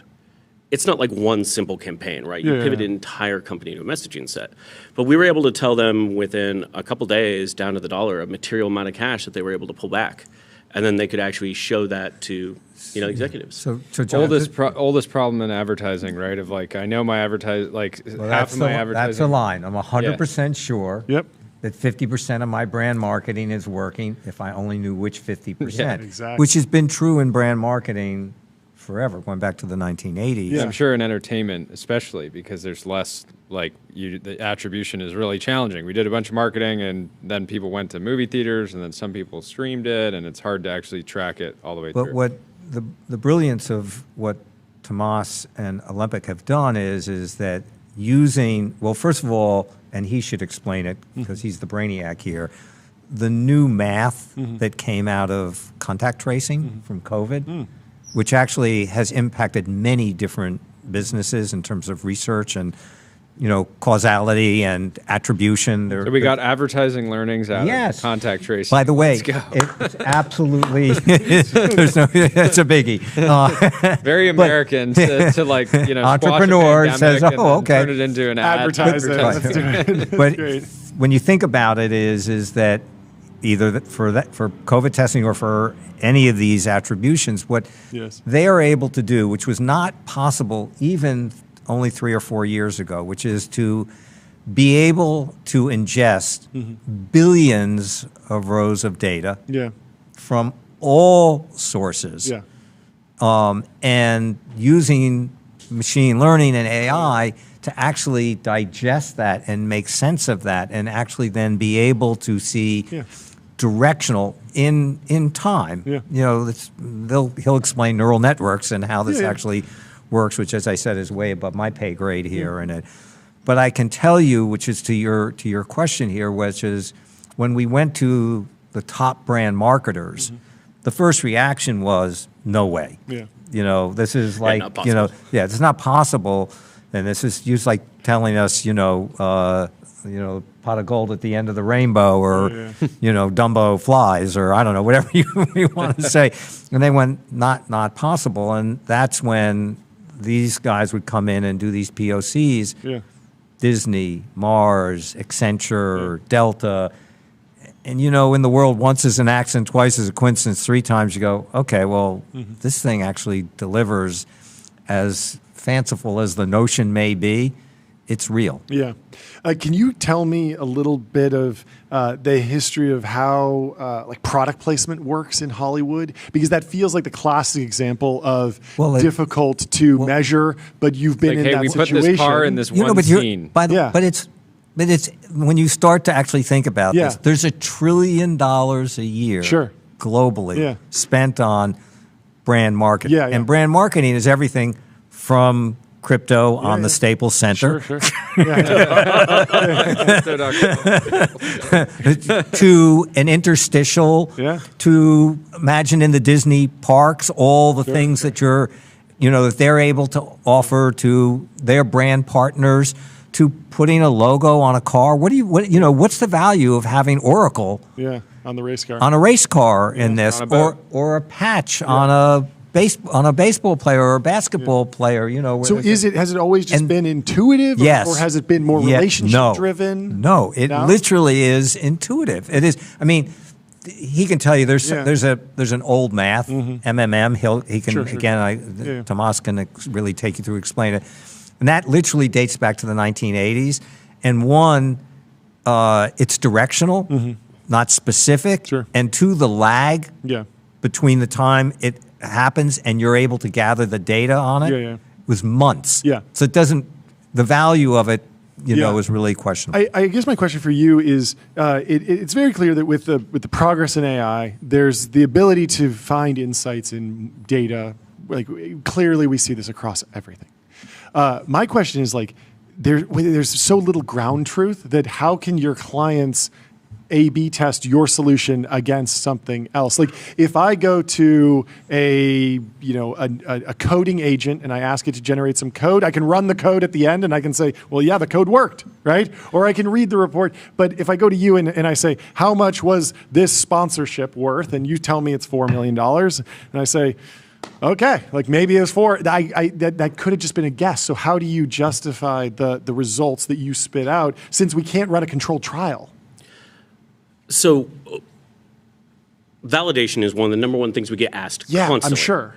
When we give out papers, it's really funny. We have one paper where it's like a 2-page brochure, and then the next 15 pages is how we validate. Yeah, right? Exactly. And, one of the things that people don't talk about is it's actually very possible to test these things. Oh. So what you can actually do is you can do what we call backfit testing. You can set the machine backwards in time, and then you can test against things that you can withhold information. You can do all sorts of things to actually see whether, you feed the machine up to like last year. Yeah. You know what all the results are going to be this year. So when you predict what something's going to be, you can see how close you got. And so I think that when we're testing things, we use a variety of both synthetic data testing methods. Yeah. Because you have to keep in mind, we're not a transformer model or an LLM. Sure. It's an entirely new methodology. Yeah. And so when we grab this stuff, we have both synthetic data we can build. Yeah. So there's systems like for the nerds like Tigerbyte that does causal synthetic data. Or there's real data like fMRI data that we actually know that there's a cause and effect that we can pull from physical world or physical bodies that you can test the algorithms against as well. And then from the business side of the house, there's lots of ways to do it. Now, one of the things I like to correct on this is it's like, we often say the mantra of our company is we're about being directionally correct, not specifically wrong. Okay. And so when you need to make decisions, a lot of time when we do these simulations, we're like, here's the top 20% of things you need to absolutely keep doing because they knock it out of the park. Here's the 20% of things that are just literally hurting you. Okay. And when you have zero information, like you're in a pitch black room and you have no idea where the exits are, would you rather take a really, really good educated guess about where the exit is, or would you rather wander around the dark? Yeah. And so I think that one of the things about business intelligence is when you have zero information, the value of the information you can get is that much more important. Yeah. And so we do I'm it so various confused ways. about the back testing thing. Like how would you go back and assess the value of like Budweiser sponsoring Super Bowl 40 or something? Yeah, I mean, so- it's like you can't run the counterfactual. Well, you can so simulate it, but you counterfactual don't- simulations Yeah. are assumptions. So think about it like this. A lot of people talk about probabilistic graph, right? Graph analysis. Probabilistic graphs, whether they're causal, whether they're anything else, Sure. is to a certain extent, I mean, Neuralink, LLMs are almost a probabilistic graph. Sure. Right? Undirected till you query it. A neural network. And exactly. And so when we do this type of analysis, the thing about it is that we actually have seen lots of instances of the same exact thing. It's about the specificity. So we just did a calculation literally yesterday that we looked at 1 trillion connections across 6 months for a company. Like that's the type of scale of analysis we're doing. We haven't seen when you say the counterfactual, when you're saying, what does it look like when you have a base state? We've seen the operating version of a company over years. And so we know what the base state looks like when there's no influence from that. The key is you have to have enough data. So in the old world, when we were doing all this analysis, we used to say, you hear about the term overfitting, right? Everybody's worried that is the model just biased? Well, in the old world, you'd say, I want to reduce the number of features, reduce the dimensionality to prevent overfitting, right? To prevent overprediction. Well, in the modern world with like computational statistics nowadays, or AI as we call it, you want more features. You get more accurate the more data you have. That's counterintuitive for how people think about these type of things. So my answer to you is we have to have immense amounts of data, right? And so we ingest a lot of it. And then that gives us enough vision, right, that we can see what a state would be and what it would not be. And then we also provide our customers with confidence and everything else. So there are times where we really, really know, right? Yeah. And we go, this we have 100% bet on. We see enough examples of this. Yeah. And sometimes we go, you're asking for a call on this, and yeah, we've got a pretty good guess, but you should still keep it So eye. the interesting thing is he's going fishing Sure. to see where, the best fish are. Sure. And interestingly, we did one of these POCs for a very, very big branded company, and they were looking for the positive impact of event-driven Sure. brand marketing Yeah, they were brand doing. Yeah. When they went out and sucked in all of this data to do this assessment for them, in addition to finding what were the sort of positive impacts of this, which were modest, what they actually caught in the net was unknown to them, a promotion being done literally in Canada by a little subsidiary Interesting. that was just a regional commercial. Yeah. Which somehow or another bled over into the States. So it was being run in Canada by a subsidiary there, bled over into the States, and had a tremendous negative adverse impact on brand. Yeah. Those Canadians. I mean, the classic example is like the social media manager intern of your Canadian, offshoot is doing something that goes viral in America, and everyone. This one was hates even it. funnier. They bought out the National Sports National Hockey League final spot. Okay. And so that's gonna be huge in Canada. Yeah. So but that broadcasts across the entirety of North America. Okay, so everyone saw it. Yeah. And so suddenly this little thing there, drippy, ugly hamburger in the hand, and it was way poorly it just went. And I'm sure maybe natively they thought it was funny. Okay, interesting. And so you're looking at like when sales data is happening relative to when the campaign goes on, and then you tease out from there. Yeah, think about it like one of the big inspiration for the company was Renaissance Technologies out of New York. Sure. So the high frequency trading firms and everything, they can do a pretty good job about knowing when things affect each other or not. But you have to have an immense amount of incredibly high speed data sets. Talk about Accenture. You're partnering with them. Are they just an investor, or are they also a go to market channel? Well, they actually started as one of these tests we did because they were curious. They were a customer. Yeah, and the interesting which thing is the best way when you think about it, John. So they started as a customer, then said, "Wait a minute." Yeah. We have a multi-billion dollar business around marketing, go-to-market. It seems like a lot of people go to Accenture for these questions. Jillians. Bain, and BCG, and McKinsey. And so then it went to, hey, can we help take you to market? Yeah. Which they've been fantastic at. I can imagine. And then that led to when Tomas doing this most recent round, them stepping is the biggest venture investor they've ever done. Wow. That's amazing. So big companies, Fortune 500, have been hiring Accenture and other consulting firms and research firms to help them understand what is driving results, positive and negative, in their business for a long time. What's the timeline to productizing what you're doing to a degree that a much smaller company, let's say a company with like $1 million a year advertising budget, can actually start to get value out of this? Oh, that's interesting. Yeah. Oh, so this is actually one of my favorite questions because it has to do with the law of the long-term vision of the company. One of the problems you get when you have mid-sized or small-sized firms, and they're near and dear to my heart, is that they literally have never done things. So when you have a really large corporation, right, they've been in a podcast no matter they want to be to or not. Somebody's mentioned them, right? We have all of these data sets across everything. But when you're a smaller company, right, you say $1 million a year business or something like that, you haven't done everything. So there's no actual priors, there's no data, we don't know how they react. But eventually when we see enough of the universe, right, just like you hear about world models, just like you hear about anything else, we'll actually know what the causal universe looks like. What is the actual most likely outcome of when somebody does something? Yeah. So in the future, in a say, a couple of years, we'll actually be able to build synthetic data sets that you can send us any query, and we can respond to you what the most likely outcome would be. And where this gets really, really important is I think that, especially when you're dealing with private businesses, the world of LLMs and everything nowadays, I think they're amazing, but they're quickly converging, right? There's not going to be that much difference for a client between like ChatGPT and Claude. The problem is that if you're using that for business intelligence and business decisions, what are you going to do when your competitor gets the exact same answer and strategy you do? That's a real problem. And so we believe that we will take the best private data sets in the world, do stuff for just them, get our overall learnings in other places, and then we can actually provide people with strategies that are unique to them. Yeah. Right? Augment the other sets of intelligence. But yeah, there are certain brands that will get a better return on investment from being in the Super Bowl than others.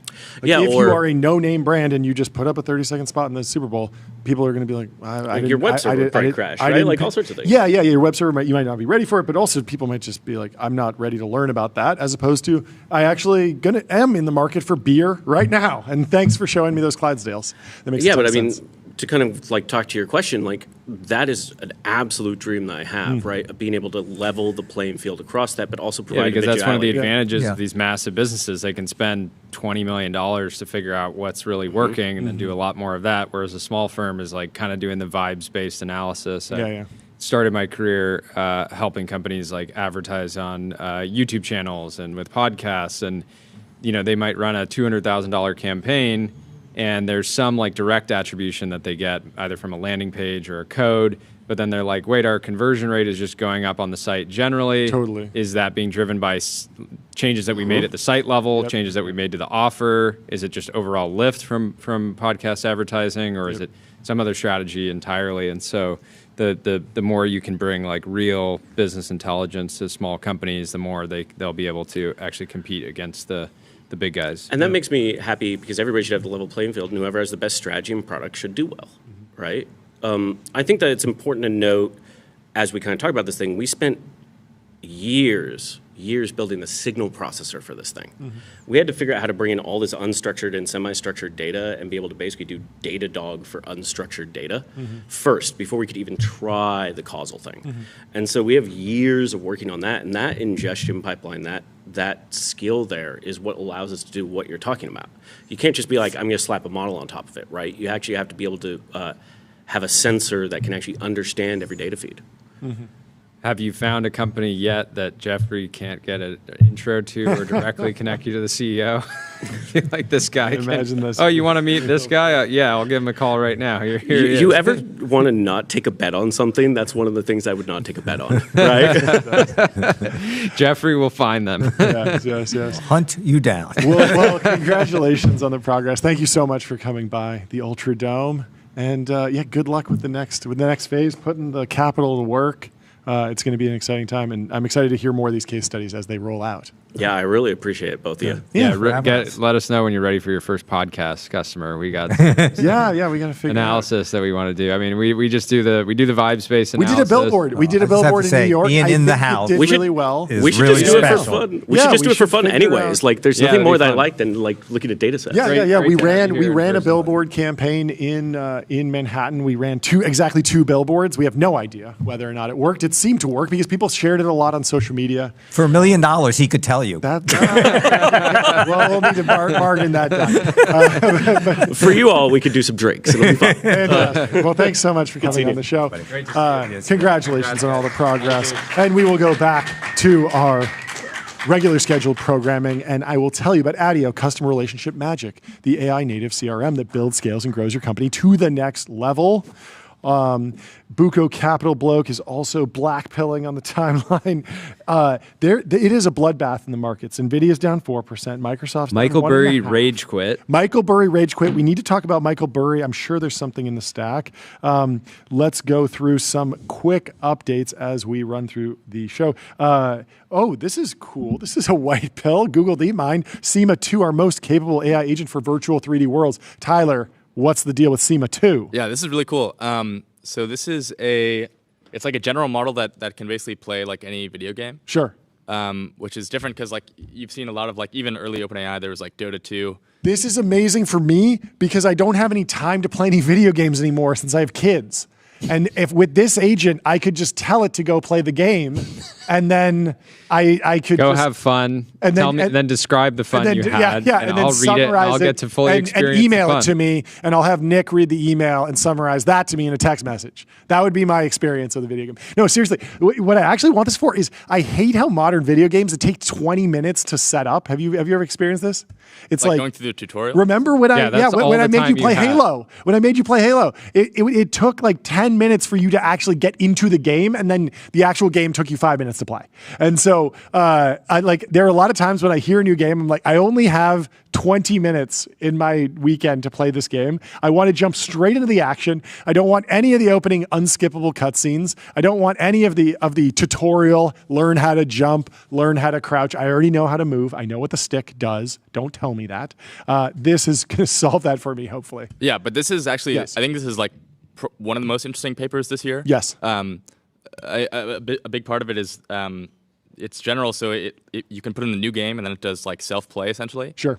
Which is like really important because that's like it's teaching itself. Yeah. This is basically the first like agentic model that can like see a completely new environment. Yeah. And then do self-play. Yeah.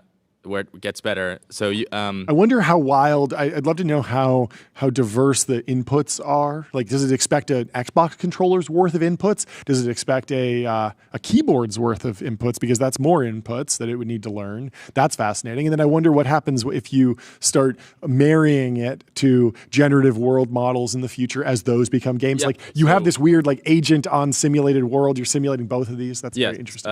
Plan. A big part of it is they connected it to Genie 3. They did? No way. It worked. So you have a generative, basically, video game where it's like generating frame by frame and it has a little keyboard and stuff.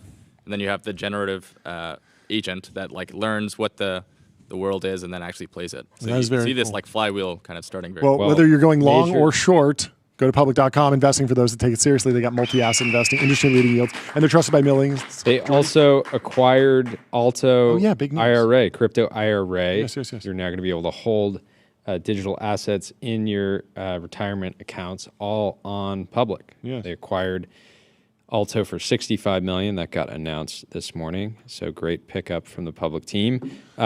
Major white pill, Mira Murati's startup Thinking Machine Labs is in early talks. We love early talks. Some of our favorite talks to raise a new round of funding at a valuation of roughly $50 billion. More than 4x their valuation. Everything's cooking. A few months ago. Stop blackpilling. In other news, Anthropic disrupted a highly sophisticated AI-led espionage campaign. The attack targeted large tech companies, financial institutions, chemical manufacturing companies, and government agencies. We assess with high confidence that the threat actor was a Chinese state-sponsored group.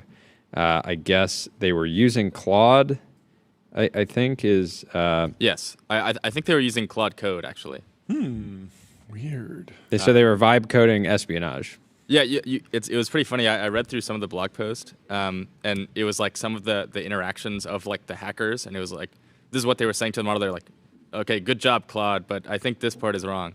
You can see like the actual transcript. Very bullish for Anthropic. Well, go to 8sleep.com, get a Pod 5, 5-year warranty, 30-day anniversary trial, free returns, free shipping. Michael Burry appears to be shutting down Scion Asset Management. He said, "Dear investors, with a heavy heart, I will liquidate the funds and return capital, but for a small audit/tax holdback by year's end. My estimation of value in securities is not now and has not been for some time in sync with the markets. With heartfelt thanks, but also with apologies, I wish you well in your future investments. I do suggest investors contact my associate PM." Did he really quit right before the market started correcting? Is this one of those like 90% quit right before 90% of gamblers quit right before? Apparently they finally called the top correctly. Yeah, it does seem odd. I mean, if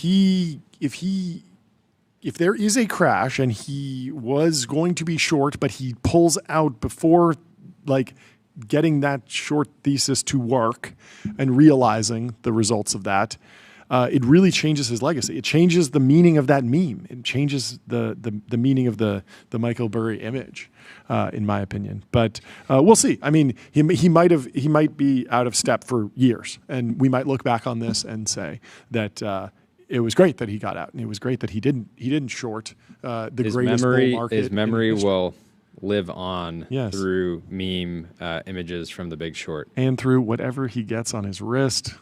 Go to getbezel.com. Your Bezel concierge is available now to source you any watch on the planet. Seriously, any watch. In other news, Paramount, Comcast, and Netflix are preparing bids for Warner Bros. Discovery. They will have until November 20th to submit non-binding first-round bids. Yeah. Warner Discovery is holding the auction process in the hopes of having it completed by the end of the year. Have you seen how expensive streaming is getting? This is on the cover of the business and finance section in the Wall Street Journal. The price has gone up of pretty much everything. Netflix has gone from something like $5 to $25 at the top end. Everyone's raising the price, and now they're creating bundles of streaming properties. It's only going to be $2,000 a month. And they're all going to have, $2,000 a month. They all have ads constantly. They all have different logins. All different logins, and you can barely rebundle them even if you try. I wish that we could get Jeffrey in here to talk about this Warner Bros. Deal, but you're probably too close to the metal on this one to provide to be able to really comment on it. Well, we'll tell you about Wander instead. Find your happy place. Book a Wander with inspiring reviews, hotel-grade amenities, dreamy beds, top-tier cleaning, and 24/7 concierge service. It's a vacation home, but better. In more news, apparently Vine is being rebooted under the name Divine with funding from Twitter's former CEO, Jack Dorsey. The app plans to feature more than 10,000 previously archived Vines and does not allow AI-generated content. That's remarkable. There have been so many Vine revival attempts. Elon was talking about bringing it back at one point. I believe the founder of Vine was talking about bringing it back and did a number of different projects. There was a project called V2, right, at some point. It would be fun. I was a huge fan of Vine when it came out. I really enjoyed it as a new creative medium. It was very, very interesting, very, very fun.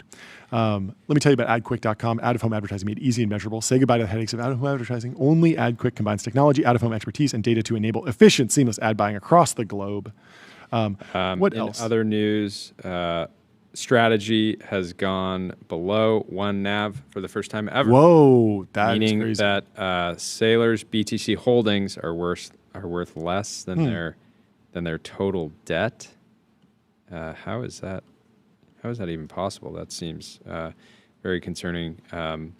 Anyways, their debt has long maturities, 2027 to 2032. They're not margin loans, but eventually they'll be forced to sell if they can't make interest payments. They have something like a $700 million worth of interest payments due next year, and they have, I think, under $50 million of cash on hand at the moment. So they'll either need to raise more or start selling. And just like immense pressure from the other products in the market. I feel like if you want access to Bitcoin, which has been Michael Saylor's flagship asset, you were able to initially mine it for free, which was weird, then buy it on Coinbase with a somewhat clunky process. Now it's pretty simple. Now you can buy Bitcoin on a credit card. You can get it in almost every app. You can get it in an ETF. You can get it in your retirement fund. There are a whole bunch of different ways to get exposure. So that particular strategy is not the only one in town. Anything else, Jordy? Or should we wind down for the day and say goodbye to everyone? Leave us 5 stars on Apple Podcasts. So everybody go DM the White House now on X and just request the 100-year mortgage. We need some type of bullish announcement. Otherwise, tomorrow will likely be even worse. But if you do DM, X has changed the way DMs work. Now there's unified DMs and encrypted chats all in one place. That is the last piece of news of the day. Well, thank you for tuning in. Leave us 5 stars on Apple Podcasts and Spotify, and we will see you tomorrow. Can't wait. 11 a.m. Pacific. Sharp.